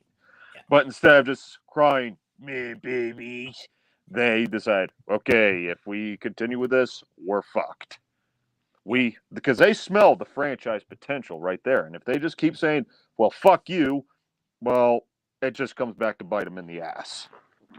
I mean, look what happened, again, referencing Dark Fate. The marketing for that movie, particularly from don't know what happened there. All right, he'll be back. But so look what happened with the marketing for Dark Fate, particularly from the responses that were being given on the first trailer or the first two trailers. The focus was, the fans that are downvoting the trailers, they're just sexist. They don't like seeing a strong female character lead. Actually, I very much do. I had no problem that there was that with the character. The character, I mean, I think she could have been the acting could have been better. She could have been characterized better. But I mean, we love Sarah Connor. We love Ellen Ripley. I don't know if Caleb, you've seen James Cameron's other one there he produced, Battle Angel. Yeah, I watched it. great fucking Yes. character. The way You know they what I handled mean? her and her progression, abso-fucking-lutely. Yes. Female characters are fantastic when they're executed properly. Yeah. Right? We don't have a problem with it. In fact, for a lot of the lonely guys back in the It's a day, turn that- on. It's a Yeah. fucking turn on seeing a girl Exactly. kick ass. when they say that the male fans don't want females in their space, they're not looking at reality, because a lot of No. the times back They're in the day, They're looking at social media now. back in the day, all of us, I mean, I know J-Man is older than all of us, but even you and me, Danner, we experienced some of that. Oh, you're just the nerd that lives in his basement shit, right? Yeah. Like, lonely nerd, virgin, whatever. Can you imagine the excitement we would have to meet a girl that is into the same shit we're into? Just that excitement, that companionship to share in that love of something that we care about. I mean, that would be the ultimate rewarding experience, to be able to share something that you love with someone else that you can have a relationship with. So this idea that we're gatekeeping these franchises because we don't want women in there. Before Marvel got so popular, you called us the ugly virgins. Now that Marvel's so fucking popular, oh yeah, well, I like these franchises too, and you got to stay out of it. It's like, well, fuck you, I was here first. There is, but yeah, there is no gatekeeping. Like, I don't know, like you're saying, if we meet a girl who likes what we really like as much as we do, with that same level of passion, we're like, I mean, like for example, video games, just in general, like, oh you really love video games, huh? You like that game? Well, fuck going out for dinner, fuck having sex. Let's order a pizza and play video games. There you go. And now, that's not to say video games can't be foreplay, but it's just that's probably better. I mean, like if she comes over and says, "Let's watch T2," what do? You fucking watch T2. When I was dating my wife many years ago, Yeah. we were having dinner. It was like our second or third date, and so I can't help but talk about movies. I've always been that way. That's my number one passion. That's something. I'm a big Rambo fan. I'm a big Stallone fan. Love Rambo 2. You know, I've changed on Rambo 2 a lot. Like, I still like the movie, but it's not as good as I remember it being as a kid. But anyways, have fun with it. And my wife goes, I love when he comes out of the mud. I'm like, okay, we're getting married. Yes, because she likes Stallone too. She likes Rambo too. My wife actually likes a lot of action films. She likes all sorts of films. Yeah, I mean, Nice. she likes her what's the one, Desperate Housewives and all that kind of stuff too. But Lifetime she'll movies, right? but she watches her action movies. Like, she'll watch them. If I go see a Stallone or a Jason Statham movie without her, that's divorce. That's like ground divorce, man. Ooh, but that shit, almost lost it there. But it's like you said, though, these strong female characters, when done right, it's like you said, you're absolutely right. It is a turn on. Now, people could take that as a will. That's what call us perverted. That's what makes it a great final girl. Like a great final girl, we want to see a great final girl. Yeah, because we want to see them. And Sarah Connor's the best ever. Yeah. And she has like the best arc ever because she starts off as a damsel in distress. Mm-hmm. She can't even. I can't even balance my checkbook, for fuck's sake. And she becomes like, she tells Buddy there, Reese, get on your feet, soldier. Like, it's such a great arc. Oh, hell yes. But we do like to see these strong female characters, especially when they're done right, because we want that. Not just characters, but we wish we can have someone just as awesome. Right. Like, again, they have to be done well. I mean, have you seen Adventures in Babysitting? Of course I have. Like, remember the scene where she pulls out the switchblade? Don't fuck with the babysitter. That's right. Like, oh my God, marry me, woman. Because that was an awesome bit. Or like you know, a lot of actors, like what's you watch Mission Impossible? Mm-hmm. You know, the one with I forget the actress's name. She was in the Shining sequel there. That's Rebecca Ferguson. Yeah, she was great in the Mission Impossible movie. Yeah, that's another fantastic actress who can play. Caleb and I, we watched on my old channel. We watched Total Recall, the cat fight there between Nice. Sharon Stone and the other guy. It was freaking excellent. Yeah. That's shit you want to see. Right. Yep. But back to the whole gatekeeping. It's like, no, we don't want women out of this. We want your stupid ideologies out of this. Well, that's what ruined Dark Fate. That's one of it. Wasn't because I can get past what happened to John Connor because that's only one part of the movie. And yeah, that set the tone for everything going forward. But you know what? We've already had John Connor die before. But it's the fact that they Replace being them. That definitely. They, being the creators of the film, decided that, okay, the people that don't like this movie, they're sexist. They don't like seeing a woman in a strong lead, not realizing that this is fucking Terminator. You watch the first two films, there's your strong female hero right there. Yeah. She's right there. She's the center focus. She's right there. Linda Hamilton, look it up. She is the protagonist of this story. What do? They replace John Connor with a female version. She serves as from the technical standpoint, she functions as the same as John Connor. She is the same as John Connor. Okay. But the mere fact that they would have the goal to replace him just because, oh, well, John Connor's been fucked over several times. Let's sweep him under the rug and give us a new hero, a new Skynet, which doesn't do anything different, does it? If you're trying to build on the story, which is what a sequel should do, the sequel shouldn't try to retread old ground, right? No. It's supposed to enhance the story, give us more to the universe. Dark Fate does none of that. The only thing it does is rewrite history by giving us a new version of Skynet that doesn't do anything new. It gives us Terminators that function the same as a T-1000. The Rev 9 is the combination of the TX and the T-1000, with the caveat being that the Rev 9 can separate. But what is the function of it? Because remember, this is supposed to be an infiltrator. That's the core thing about these Terminators that get sent back through time, is that they're trying to infiltrate to accomplish their mission. But I can't see the real function of a Rev 9 being able to separate, because it's exposing its endoskeleton, which means you're not infiltrating anymore. You're just blatantly saying, hey, guess what, fuckers? I'm a Terminator. Yeah, I wasn't big on the Terminator in that movie. Like, I do enjoy the movie, but I didn't like the concept of it. I'm like, why? They're just going bigger and badder. Again. I mean, I think the action was directed really well as an action movie. And I think some of the drama was handled well with Sarah Connor. I mean, I'm talking in particular the scene where, you know, I never had a picture of John, and I can't remember his face anymore. It was stuff like that I like, because that was very much character stuff. That's the thing. It's decent or good parts in a movie that's complete and utter shit. You know Daner, what? The whole franchise has a lot of good ideas in every movie. It does. It's just that's what's frustrating about it, I guess. It's all an execution.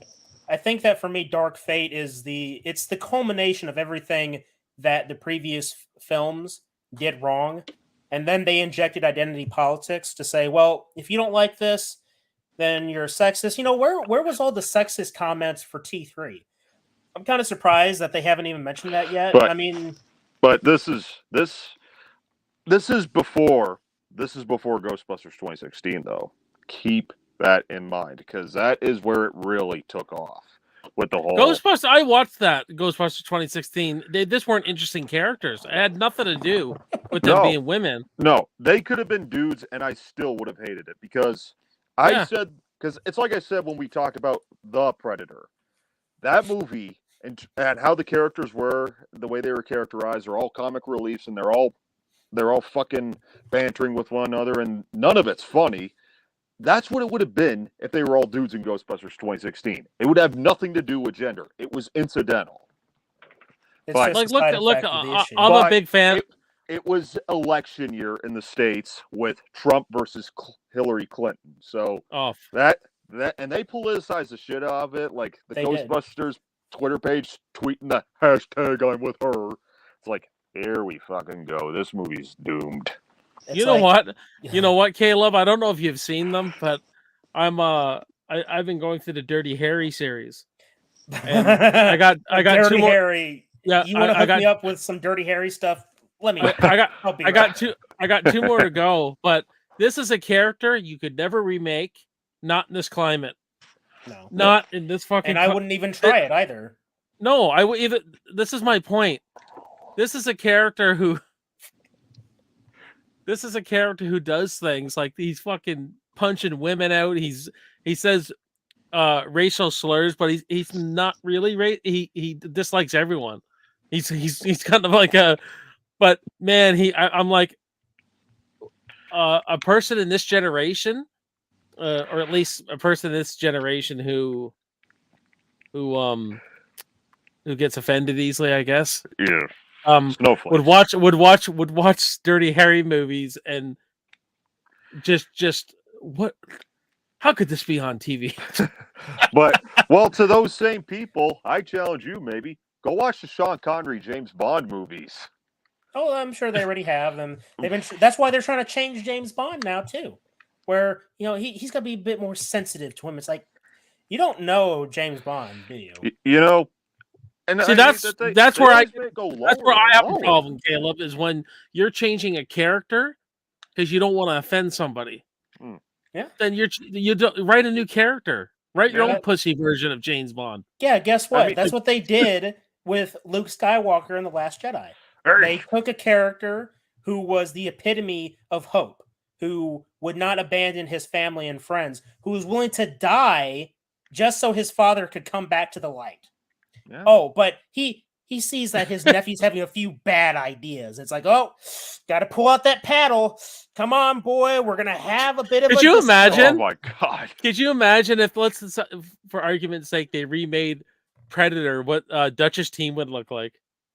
I don't even want to fucking think of Somebody would have like that shitty hairstyle where it's parted on the side, then it's shaved, and then it'll be colored hair. They'll have some piercings. It's like, I identify as a they-them soldier. Honestly, it would make the fucking team from The Predator look credible.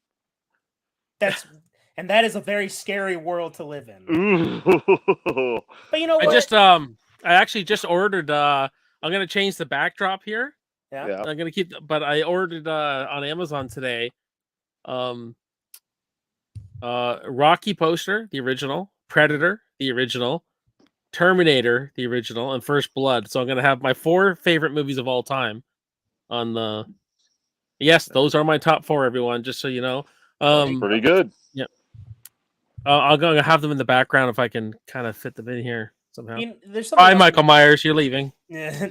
There's something else I want to touch on, and it's from Dark Fate, because I think that of all the things that I have wrong with how the Terminator franchise went, one of the biggest things is how they kept on bringing back Arnold. And look, don't get me wrong, okay? I love Arnold as the T-800. The first 2 films solidified him as the ultimate action star. He was intimidating. He was a badass. There was a lot of things going for him. But what the Terminator films did as the films went along was made him less and less intimidating, which is why I'm of the view that... Talk to the hand. That you can't... I wouldn't say maybe that you can't, but it's going to be very, very hard now to make Arnie intimidating again. And it's not because of how old he is. It has nothing to do with his age. You could go back to the original idea of Lance Hendrickson kind of character being the Terminator. That'd be great. Yeah. It's just look at what the films in the franchise did after T2. They made him progressively more comedic. And it's bizarre because the Terminator, I always go back to the first film because that is obviously the first film of the franchise, but it's the film that made you care about the Terminator in the sense that this thing is unstoppable. I mean, again, you mentioned it earlier, J-Man, the expositional dialogue from Kyle Reese. You didn't have to see much of the future war to understand how scary it was. His words, you know what I mean? Look how terrified he was. Yeah. Look how terrified he was, and when they're shooting at each, when they're driving, and Sarah's driving, and they're shooting at each other from the cars, you could almost rip away the whole landscape. Imagine the future; they'd be doing that, and Yeah. like it was this idea of the soldier against the Terminator was fantastic. And like he said, with these weapons, I don't know if I could destroy it. Like that's another thing that makes the movie what's brilliant about it is that putting it in the past puts the Terminator at a very high advantage point Right. because he's a Terminator. He could kill you with his bare hands, which he shows when he rips fucking buddies, the bad guy from Cobra's freaking heart out there. Brian Thompson's heart out. And shit like that. I'm just like, this guy's unstoppable. Like Arnold sold it so much how scary it was. Right. That it only takes a break to heal itself when it takes its eyeball out and fixes himself, then it's going right back again. And his target is always on Sarah. That's what's so great. Like even when he's shooting at people, he's always after Sarah. Right. He doesn't care about fucking Reese. Reese is just in the way. Right. And you look at that. You look at that portrayal. You look at how they shape the character of the Terminator. And then you go to T3. And like you said, talk to the hand. That was the first. That wasn't even the first thing. It was the fucking glasses. Because it was at that point when he put on the fucking glasses, that's when I realized this is a fucking parody. Terminator 3 is a parody. It's a satire, for fuck's sakes. Yes. And that's what pisses me off about the freaking. And John Connor is a pussy in that movie.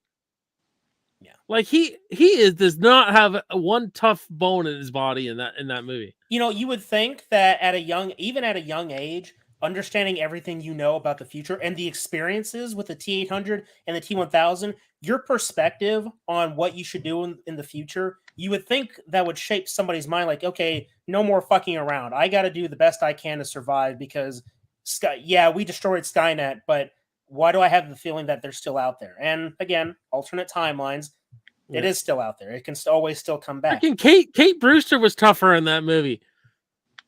She was the tough one, but Claire Danes is a really good actress, and I actually thought her performance was more intense than the movie's tone was, so it felt so weird. Yeah. Yeah. And then you get to Genesis, and Genesis decided to make Pops. First, they give the cringy smile, the fucking smile, and then the scene where they're on the Golden Gate Bridge, and he gets his head stuck in the police car. He's like, "It is nice to see you. Get out." Like, okay, what? What do you mean? It's nice to see you. Like, even the T800 in T2 with its more being human shit, right? Even in a T3, if they would have had Sarah in it, I'll reference Nightmare 4 here a bit, where Kristen feels Freddy's back, like where she just has that feeling that this is not over. You could have had Sarah like that. You could have had her like, and John being like, "No, it's over, Mom. It's over," and he wants to live. And you could have had Sarah kind of like getting more paranoid. Actually, it's gonna, because she would have never arrested. I don't think. I think she always would have felt it would have been possible that this was going to happen. And nature abhors a vacuum. Just because they destroyed everything, it doesn't mean people aren't going to strive for technology and strive to make AI. It would have happened. Yeah. Nature abhors a vacuum. It would have been someone else. Yeah. Yeah. And her being in that kind of, her in that level of fear would make sense. I mean, just look at how she freaks out in T2 when she sees the T800 for the first time. Yeah. Like, she's PTSD, right? She's deathly terrified of him. Like, oh, fuck this. Well, that's the point. Because that sole reaction, falling in the character arc of Sarah, and you keep that image in mind where she's freaking out about seeing that. And then trying to have that fear of the T800 going into these future sequels. I mean, Dark Fate is the ultimate epitome of, okay, this Terminator, the one that we feared from 1984, it's no longer there. It doesn't exist anymore.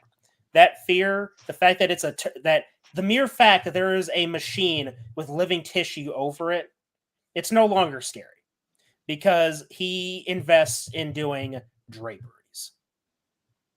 Draperies.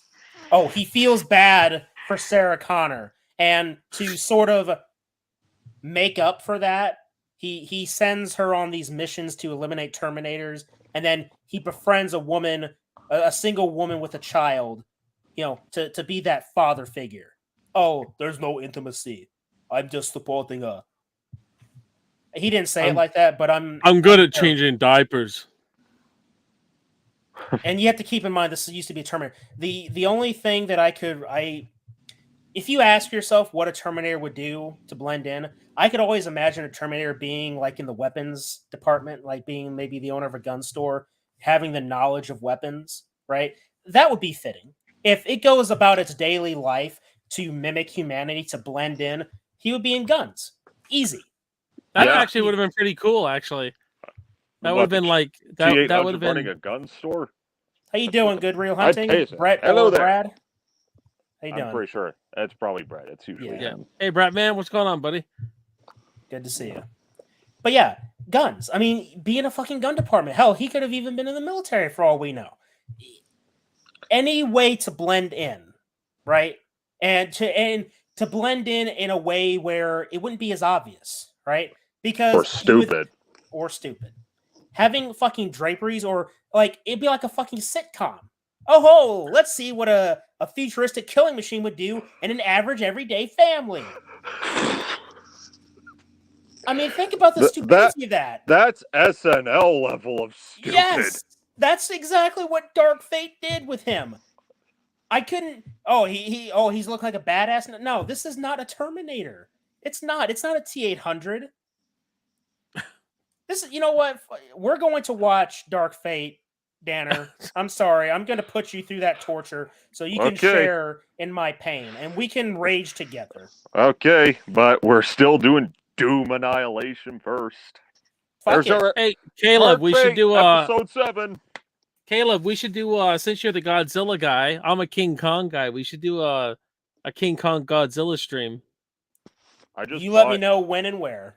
I just bought Godzilla versus Kong yesterday on Blu-ray. I still haven't seen those. My kids like them, but I'm a big fan of another Linda Hamilton one. It's probably bad now. I haven't watched it since I was a kid, but King Kong Lives. I always liked. Yeah, I've never even heard of that one.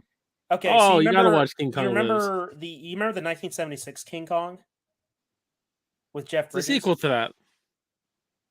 Do you remember that one, Danner, with Jeff Bridges? No. Okay, so there's a King Kong good for movie. Its time. There's a King Kong movie with Jeff Bridges, and it's basically a retelling of the classic story, but it's more modernized. It's a pretty good movie. I like the King Kong costume because it reminds me of what Toho does with Godzilla, and it looked really good. Like, for being a guy in a suit, it was really good. But they made a sequel. It made a sequel where King Kong... I'll just spoil it a little bit for you. So King Kong, at the end, instead of climbing on top of the Empire State Building, he climbs on top of the Twin Towers. And he falls off the Twin Towers, and you think... I mean, he's dead.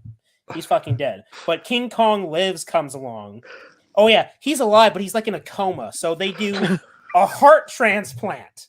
Yeah, to baby. Save him. And by the end, they find a Lady Kong, and both of them get it on and have a kid. And then he dies again. I liked it as a kid. So definitely, it'd be like me, but I also liked Howard the Duck as a kid. So it'd be... You know what? We all like something that's kind of dumb when we were kids, so didn't we? Sure. It's just, the one big thing I remember from King Kong Lives, and this is kind of like a weird thing, but because Linda Hamilton's in King Kong Lives, so I remember her from Terminator. And the one thing I remember is you could just see her briefly naked. That's like the one thing I remember, like, oh, hello. Yeah. It's just something I remember. I'm sorry. She was also in Children of the Corn. I also like that movie. She's actually she's pretty comical in that. Yeah, she is. Like at the beginning, I mean, before the shit starts hitting the fan, but I just watched Children of the Corn for the first time not that long ago. What did you think about it? It It was okay. Like I liked Linda Hamilton. I liked that opening scene in the diner. Yeah. Yeah. That would have been fucking ballsy, like back in the day. Like, but I mean, it's not one of my favorite Stephen King adaptations, but Yeah. it was. I thought it was okay. I liked Linda Hamilton was like one of my first crushes, man. Well, you Like, know she what? was That's one of the things that kind of irritated me about the Sarah Connor Chronicles TV series they had going. That it wasn't Linda Hamilton as Sarah Connor. That's one of the like Lena Headey. She's Yeah. all right, but nothing in her performance elevates her to the status of Linda Hamilton, like at all. Like you would think that with the Sarah Connor Chronicles, you get more insight into Sarah's backstory, but it's not really there. Like she does a decent performance. She's mainly based on T2 Sarah. She doesn't get too vulnerable. There is one episode where she does get more vulnerable where she's basically been shot and she's somewhat hallucinating by seeing Kyle Reese, and Kyle Reese is guiding her throughout this episode. I thought that was the one episode that brought her close to being Linda Hamilton. But the mere fact that they would continue on with the Terminator franchise with Sarah, but not having Linda Hamilton, it always bothered me. It always bothered me. And she's hard to replace. Huh? yeah, but to be in her defense, she was a better Sarah Connor than Amelia Clarke in Genesis. She was much better. What was she really, Sarah Connor? Though. No, Actually, from what I've seen of Sarah Connor, my mom used to watch it. Lena Headey was not bad. Like yeah. she's a good actress though, man. Like she's Cersei on Game of Thrones. Like she's funny. 2 Game of Thrones girls played Sarah Connor. Kind of odd, but yeah. But she's a really good actress, and she's what was I gonna say here? Like for what I saw of it, I liked her performance. I've only seen a few episodes, and I think I checked out because I thought the tone was off of the show. It was like when the teacher, the T800 teacher, yeah, and he's like class dismissed. I was just like, okay, fuck this. yeah. There are cringy moments in that series that. But I should give it another go though. I would. I mean, I would say the ideas inside of it, like. Yeah, I mean, like we've already discussed, there are elements of that TV series that work, and in fact, it does play on some of the alternate timelines where basically resistance fighters and Terminators keep getting sent back in time. But I'll give you one. One of the main characters in the show is Kyle Reese's brother, Derek Reese, and there's a nice little story that goes on there between him and John. There's one scene where Derek takes John to see his younger brother Kyle when they were kids. Obviously, they don't know that it's them, obviously, but it was a nice little emotional scene where it's like, "Hey, this is what your father was like before the war," you know. But it was nice to see that, and it played into more of those alternate timelines where people were being sent back, and the resistance fighters that are meeting each other that were sent back at different points in time, they're meeting each other, but it's like, hey, you don't remember me, or I don't remember you. It's like different things happen in different timelines, and that's where the time travel got a little weird, and how it can still be weird with Terminator, because it's like, okay, if there's alternate timelines and people can be sent back to alternate timelines, it kind of muddies the water a bit. It can get really confusing. Which is why multiverse stuff is tricky to even handle, and adding in time travel with that, it's bizarre, but it's already sort of happened because that's how I'm rationalizing the existence of T2 with the story of the first Terminator. And, circling it all back, my ultimate hope is that Terminator doesn't end with Dark Fate, that we can get at least one. I don't think it will. I think it's going to need time. Yeah. No pun intended. It's going to need time. But I think there's enough of a fan base, and just the action genre is not exactly in the greatest hands. Like the action genre, it's not like they're producing the greatest action films we've ever seen right now. Right. If you know what I mean. Like it's I think Chris Stuckman did something on the problem with action films today. It was an interesting video he did. And that was like Um, 8 years ago. Oh, Yeah. that was 8 years What? ago. Well, That- still the Oh, modern. yeah. No, that's still we're He still is talking right. about He is right, though. like Yeah. yeah, that was a good video. It was an interesting video, and not that they don't. I mean, Mission Impossible is freaking excellent. Yeah. It's an excellent action film. They are good. I mean, whenever you, I know Caleb has problems with Last Blood, but if you look at it just as an action film, Stallone just knows how to deliver that shit, right? Yeah, I Um, mean, the action isn't the problem, it's the story. Yeah, That's and my main thing because Rambo 4, if you want to talk about an action-filled First Blood, Rambo 4 has oh it fuck, all. Rambo And 4 is awesome, man. and the In story in fact, it, I'm editing my top 10 Stallone movies right now. Before I came on here, and I think you'll like where John Rambo sits. My rule is I could only pick 2 Rockies and 2 Rambos, or it would just be Rocky and Rambo through the whole fucking top 10. So, right. Yeah. Er, but and it's funny that movie. There was something off about it when I first watched it. I watched it twice in the theater. I didn't like it. Like I wasn't over the moon about it. And don't ask me why. I think it's because I had this preconception of what a Rambo movie was, and him working with a team. I was just like, "What is this?" Then I realized, "Oh yeah, Stallone's old now." Yeah.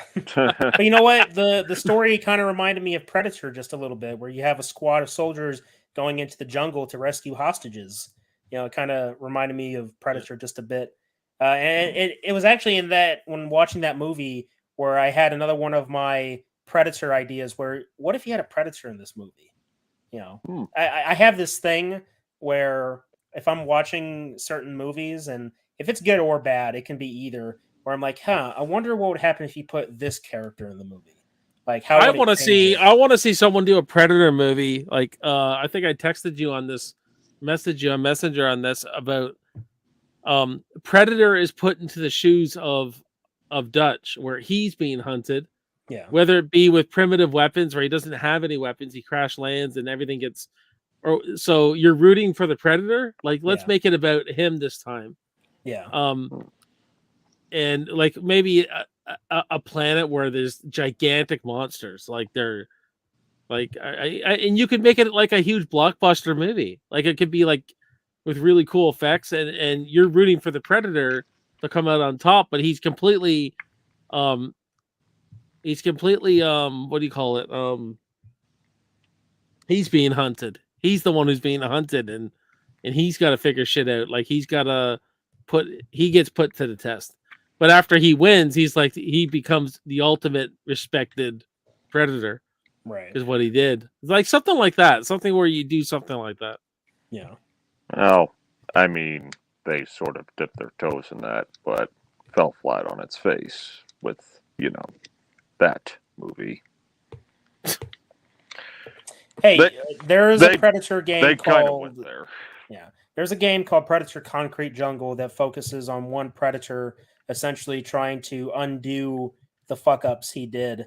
And they had it set in 2 different time periods where he was in the 1920s and then he came back in the future where humans had stolen the Predator's technology. And now the future is more like a sort of like Blade Runner type time period. The Predator has to face other predators that have been captured and rewired to they're brainwashed, and it's an interesting game. It's something I'd like to see in a movie or another video game. Maybe if they did a remake and updated graphics and controls. I really liked that. It had some Terminator aspects too, like some of the vehicles looked like hunter killer drones. So it was cool, but overall, I think to sum up this stream, I don't think that the Terminator franchise should be dead. I think that the Terminator franchise still has plenty of life, as we spent the last 2 hours talking about. There's so much that you can still do. It's just you gotta. There are some, I would say, stipulations or prerequisites on how you should handle it. One, set it in the future, because we've already had enough stories set in the past. Even though the first Terminator opened with the war for the future will not happen in the present, but it will be in the past. it's time to go into the past, which is also the future. Well, you just want to tie it up. It's like a Yes. loose end. You even though it's not, like they stand well on Right. their own. You just want to tie it in. It'd be a nice tie. You know what? It would just be nice to see.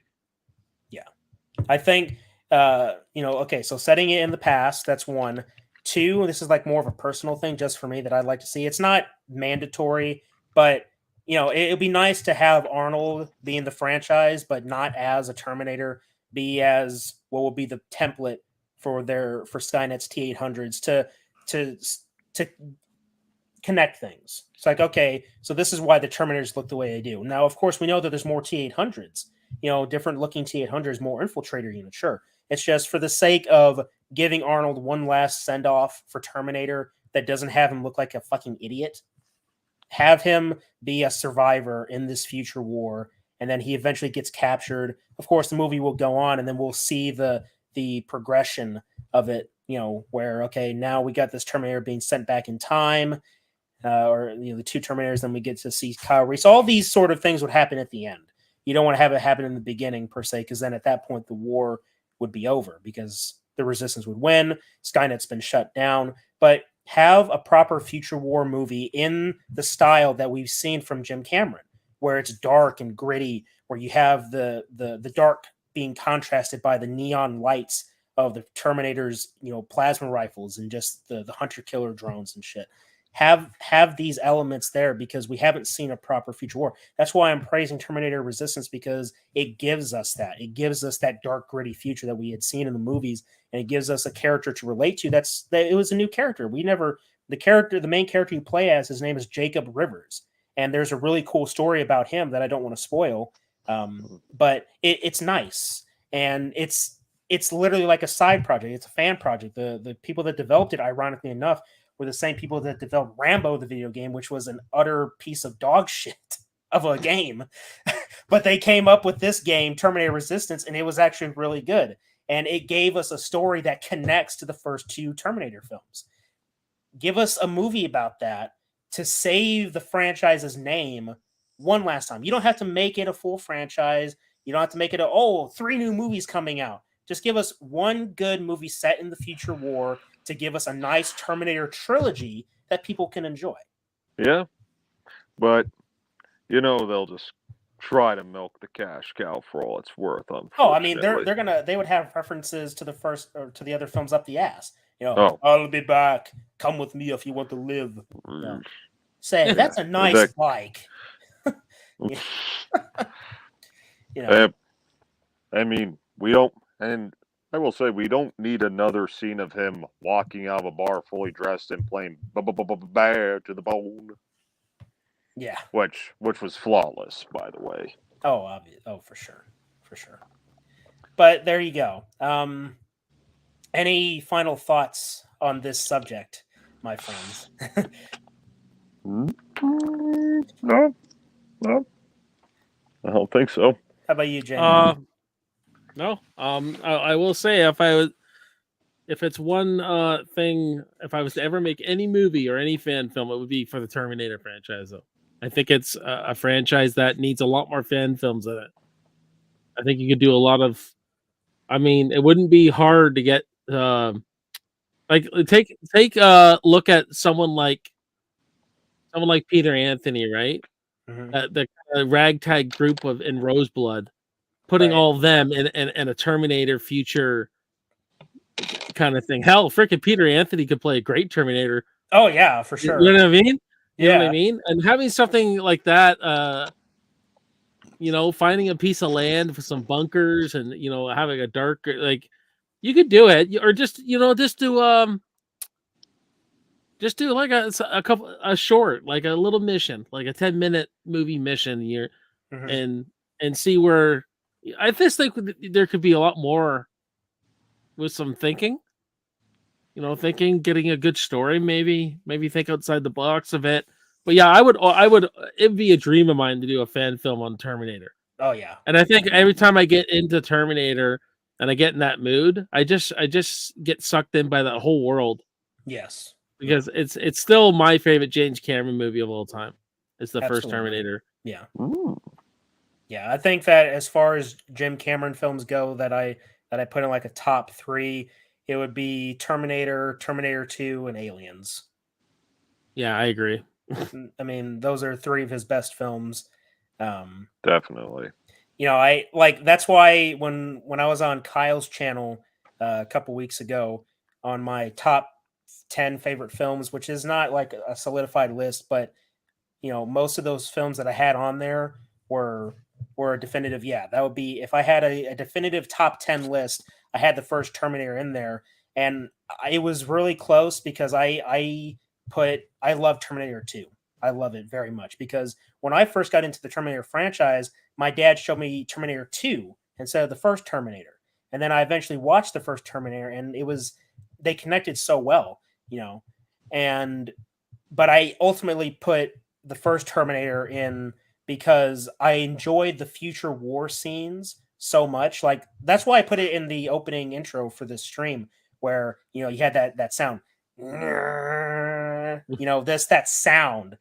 Oh It just yeah. it just gave you chills, and having Yeah. that nightmare future war, and then to be able to play Terminator Resistance and have those sounds and that music playing while I'm engaging in the game. That's why I'm saying, one of these days, one of these nights when we have some free time, I'll get you guys on. We'll get into a StreamYard party here, and I'll just share screen my game and I'll play it for you guys with that music, and then you'll be able to see what I mean.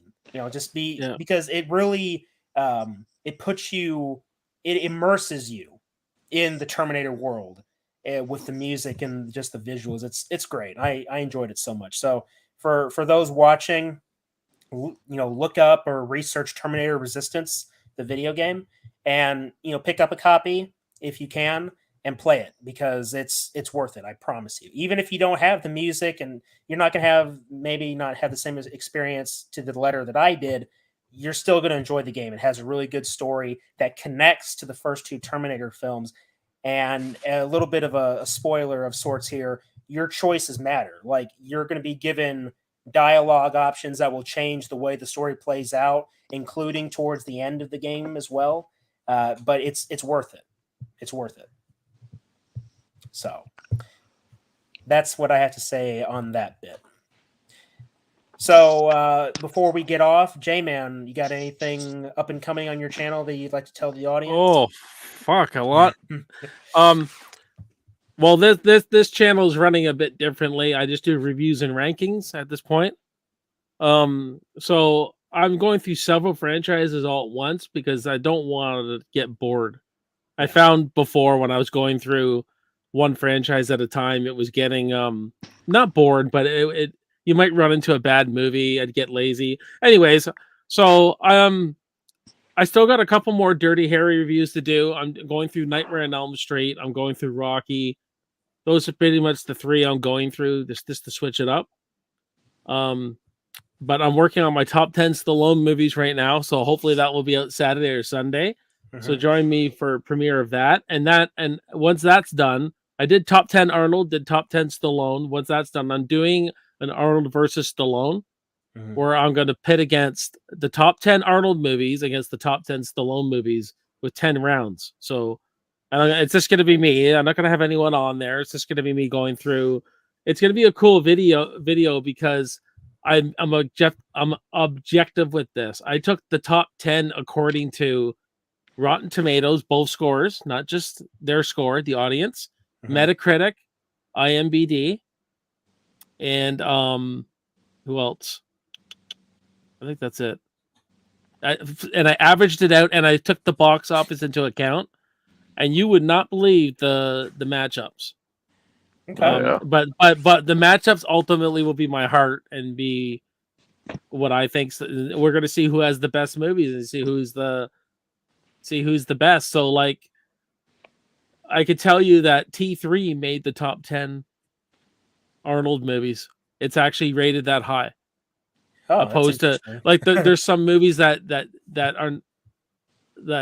unfortunately could not be on there because they just didn't make the, especially with some Stallone movies. Like some of my favorite Stallone movies never even made it because according to Rotten Tomatoes and Metacritic and this and that and the box office, it didn't make the cut. So it's gonna be an interesting video. I got them all. Demolition Man? I'm not sure. No, it didn't make it. No. Yeah, I know. It's Wow. once you do the stats, once you look at the statistics, it's there. It'll be cool though. It's gonna be a fun video. And like I said, I'm going through. I do a ranking of some kind each week. So I got Rocky 2 and Rocky 3 coming next. Nightmare on Elm Street 2, Night Dream Warriors coming next, and I got to do Sudden Impact and There you go. the Deadpool.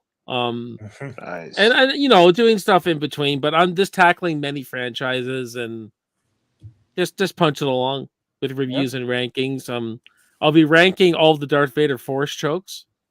I thought that'd be a fun video, so that should be kind of fun, including the Obi-Wan show, because that actually had some killer Force chokes in it that I really enjoyed.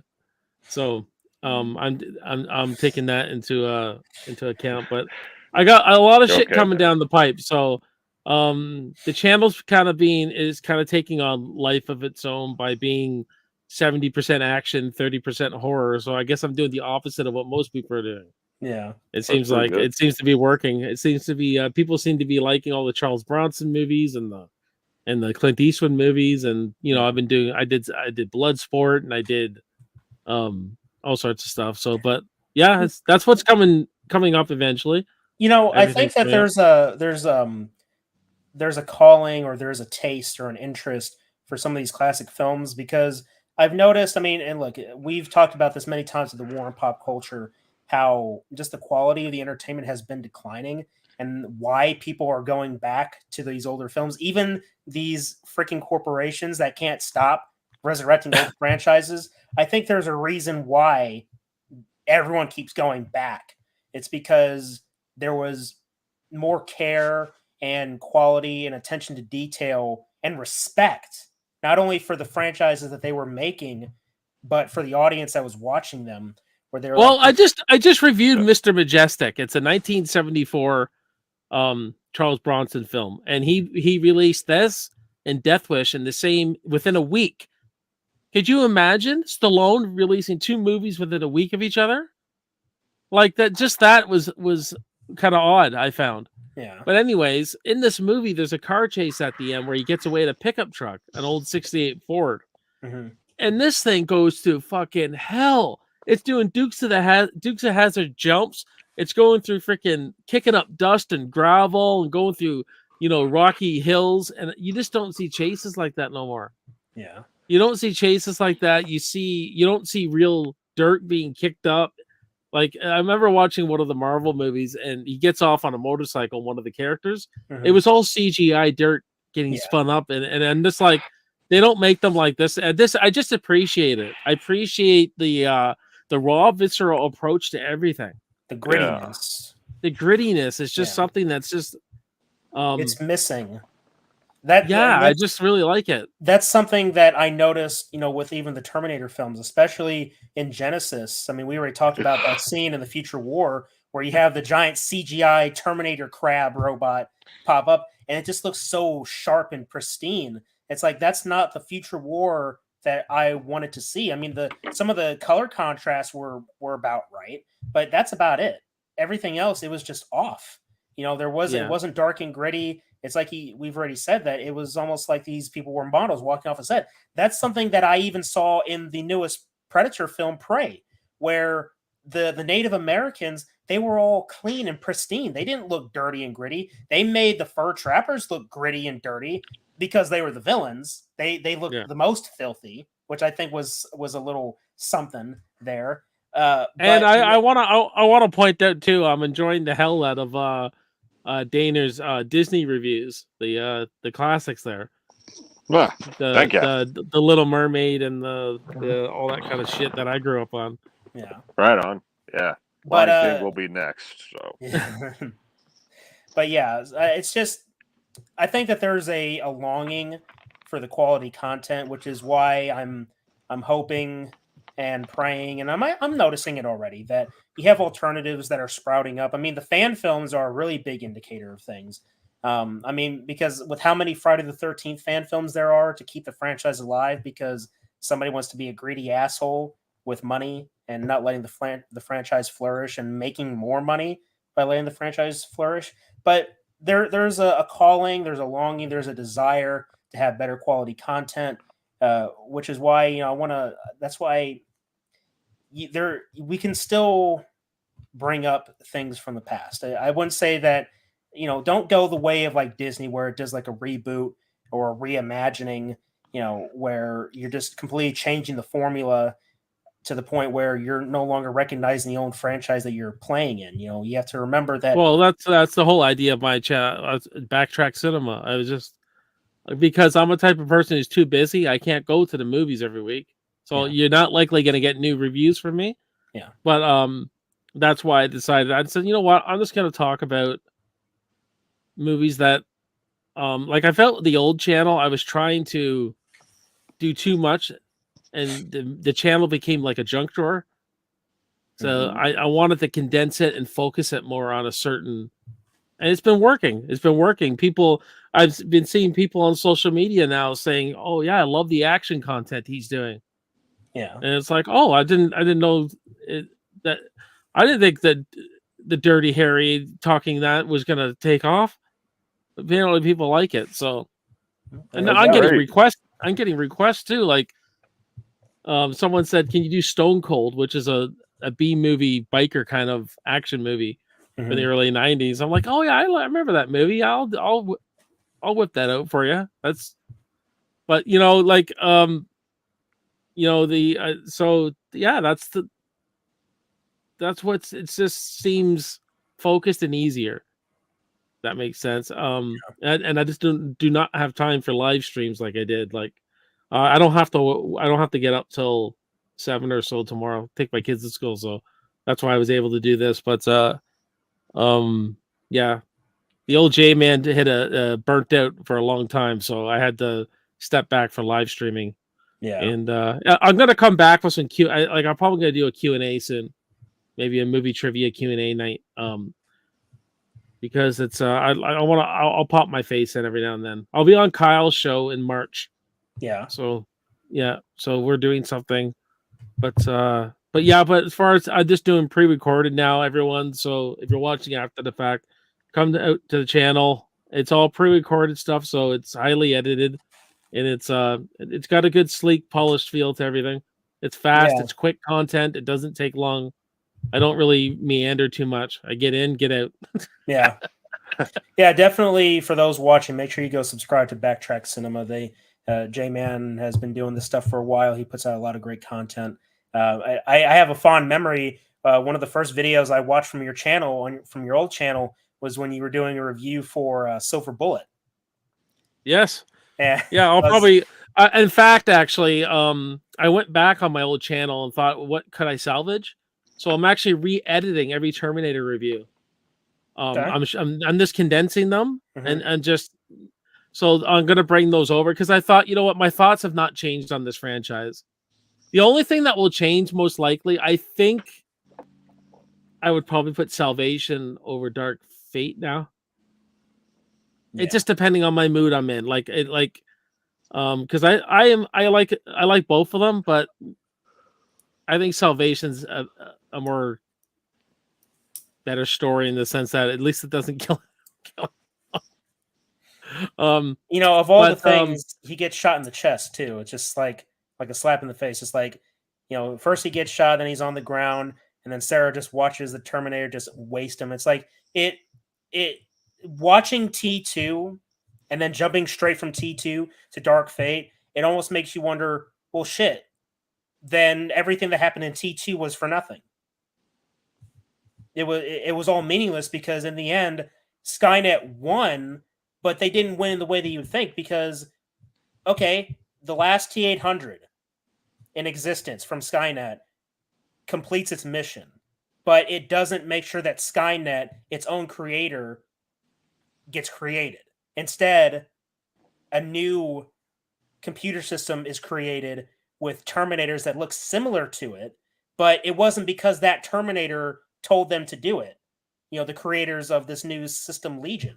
You got my wheels. You got my wheels thinking. What if the Civil War was between the Rev 9 and Skynet, and you're actually rooting for Skynet in a way? Like the Rev 9 were even more like this ruthless, and maybe Skynet was learning about humanity and eventually started because it's a learning computer, right? Right. And what if that was the Civil War, and you kind of blended everything together and didn't kill John or Sarah. You had this kind of like multiple universes kind of like, I mean, there's a lot there you could have done. Yeah. But instead, Dark Fate just said, hey, no, that's cool. You know, I like that. I like your idea, but we're going to go with the T2 formula and just reboot everything. It's because it's safe. It's safe. It's something people are familiar with. Because this is where independent films like, and by my channel's called Backtrack Cinema. Do not make the mistake that I don't think there's good movies out there now. There is. Yeah. There's a lot of good fucking movies. David Cronenberg's son, Brandon. I haven't seen the new one, but people are going on about it. He's putting out awesome movies. Really unique stuff. There's a lot of good shit out there. I don't want to make it sound like only the 80s is awesome or only the 70s is awesome. It's just an aesthetic feel to those movies I like. Yeah. But as far as blockbuster movies, it's losing how unique everything was. Things were unique 30 years ago. Even the 90s, that might be one of the best decades ever. Like some of the shit that came out in the 90s, like was really good. Jurassic Park. I think this is a topic for another stream, but I think when the remake craze started taking over, it just got too much. Yeah. Yeah. Well, that's one of them at least. Yeah. And with I don't know much about what you guys talk about. I'm old school. I don't follow identity politics. I like what I like. I don't give a fuck if it's this character or that character. Just don't change my characters into something they're not. That's where I have the problem. But that's what's happening right? these days. Yeah. All these franchises that are being rebooted. Yes, when my wife ducks out of a TV show, you know it's bad. And by the 6th episode of She-Hulk, she quit. I told you in my review. No, that was fucking bad. Like that was, and I'm like, the guy who took out the Hulk, he's this good guy now. I'm like, what the fuck is this? Like, yeah. I'll tell you who took out the Hulk. Disney. Anyways, lads, I gotta jet soon. But okay. Well, thank you everyone for tuning in. This was a very fun stream. 2 hours and 24 minutes worth of great content here. I hope everyone that was here enjoyed it. Bacon, J-Man, thank you for coming on. Phil's Creepy Videos, Carter, Emily, Good Real Hunting, Brett. I'm glad you guys all stopped by. The Kima Nation, thank you, of course. Make sure once again to go subscribe to Backtrack Cinema. He's putting out a lot of great content there. Stay tuned tomorrow for another live stream, Danner's Dumpster, where we're taking a dive into Godzilla 98. I love that fucking movie. What are you talking about? The 1998 one? It has its moments. No croissant? Well, we'll have to see about that. I'm actually kind of excited because it's been a long time since I've watched it. Oh yeah, I don't really have no use for it. Really, it was. Well, the trailer was good though in the day. The marketing was genius. The marketing was good. But regardless of all that, one last takeaway, of course, is that no matter what happens with this franchise and all the franchises we love that are being ruined, eventually the tide will turn, because you know what they say, that the future is not set. There is no fate but what we make for ourselves. And with that being said, thank you all for watching, listening, and supporting. And as always, my fellow investigators, my friends, my family, remember that the future is not set and that the entertainment is out there. I'm Special Agent Spooky Clutter. I'm Special Agent Carter Sauce. Special Agent Dr. Richtofen. And until next time, fellow investigators, remember, the entertainment is out there. is out there.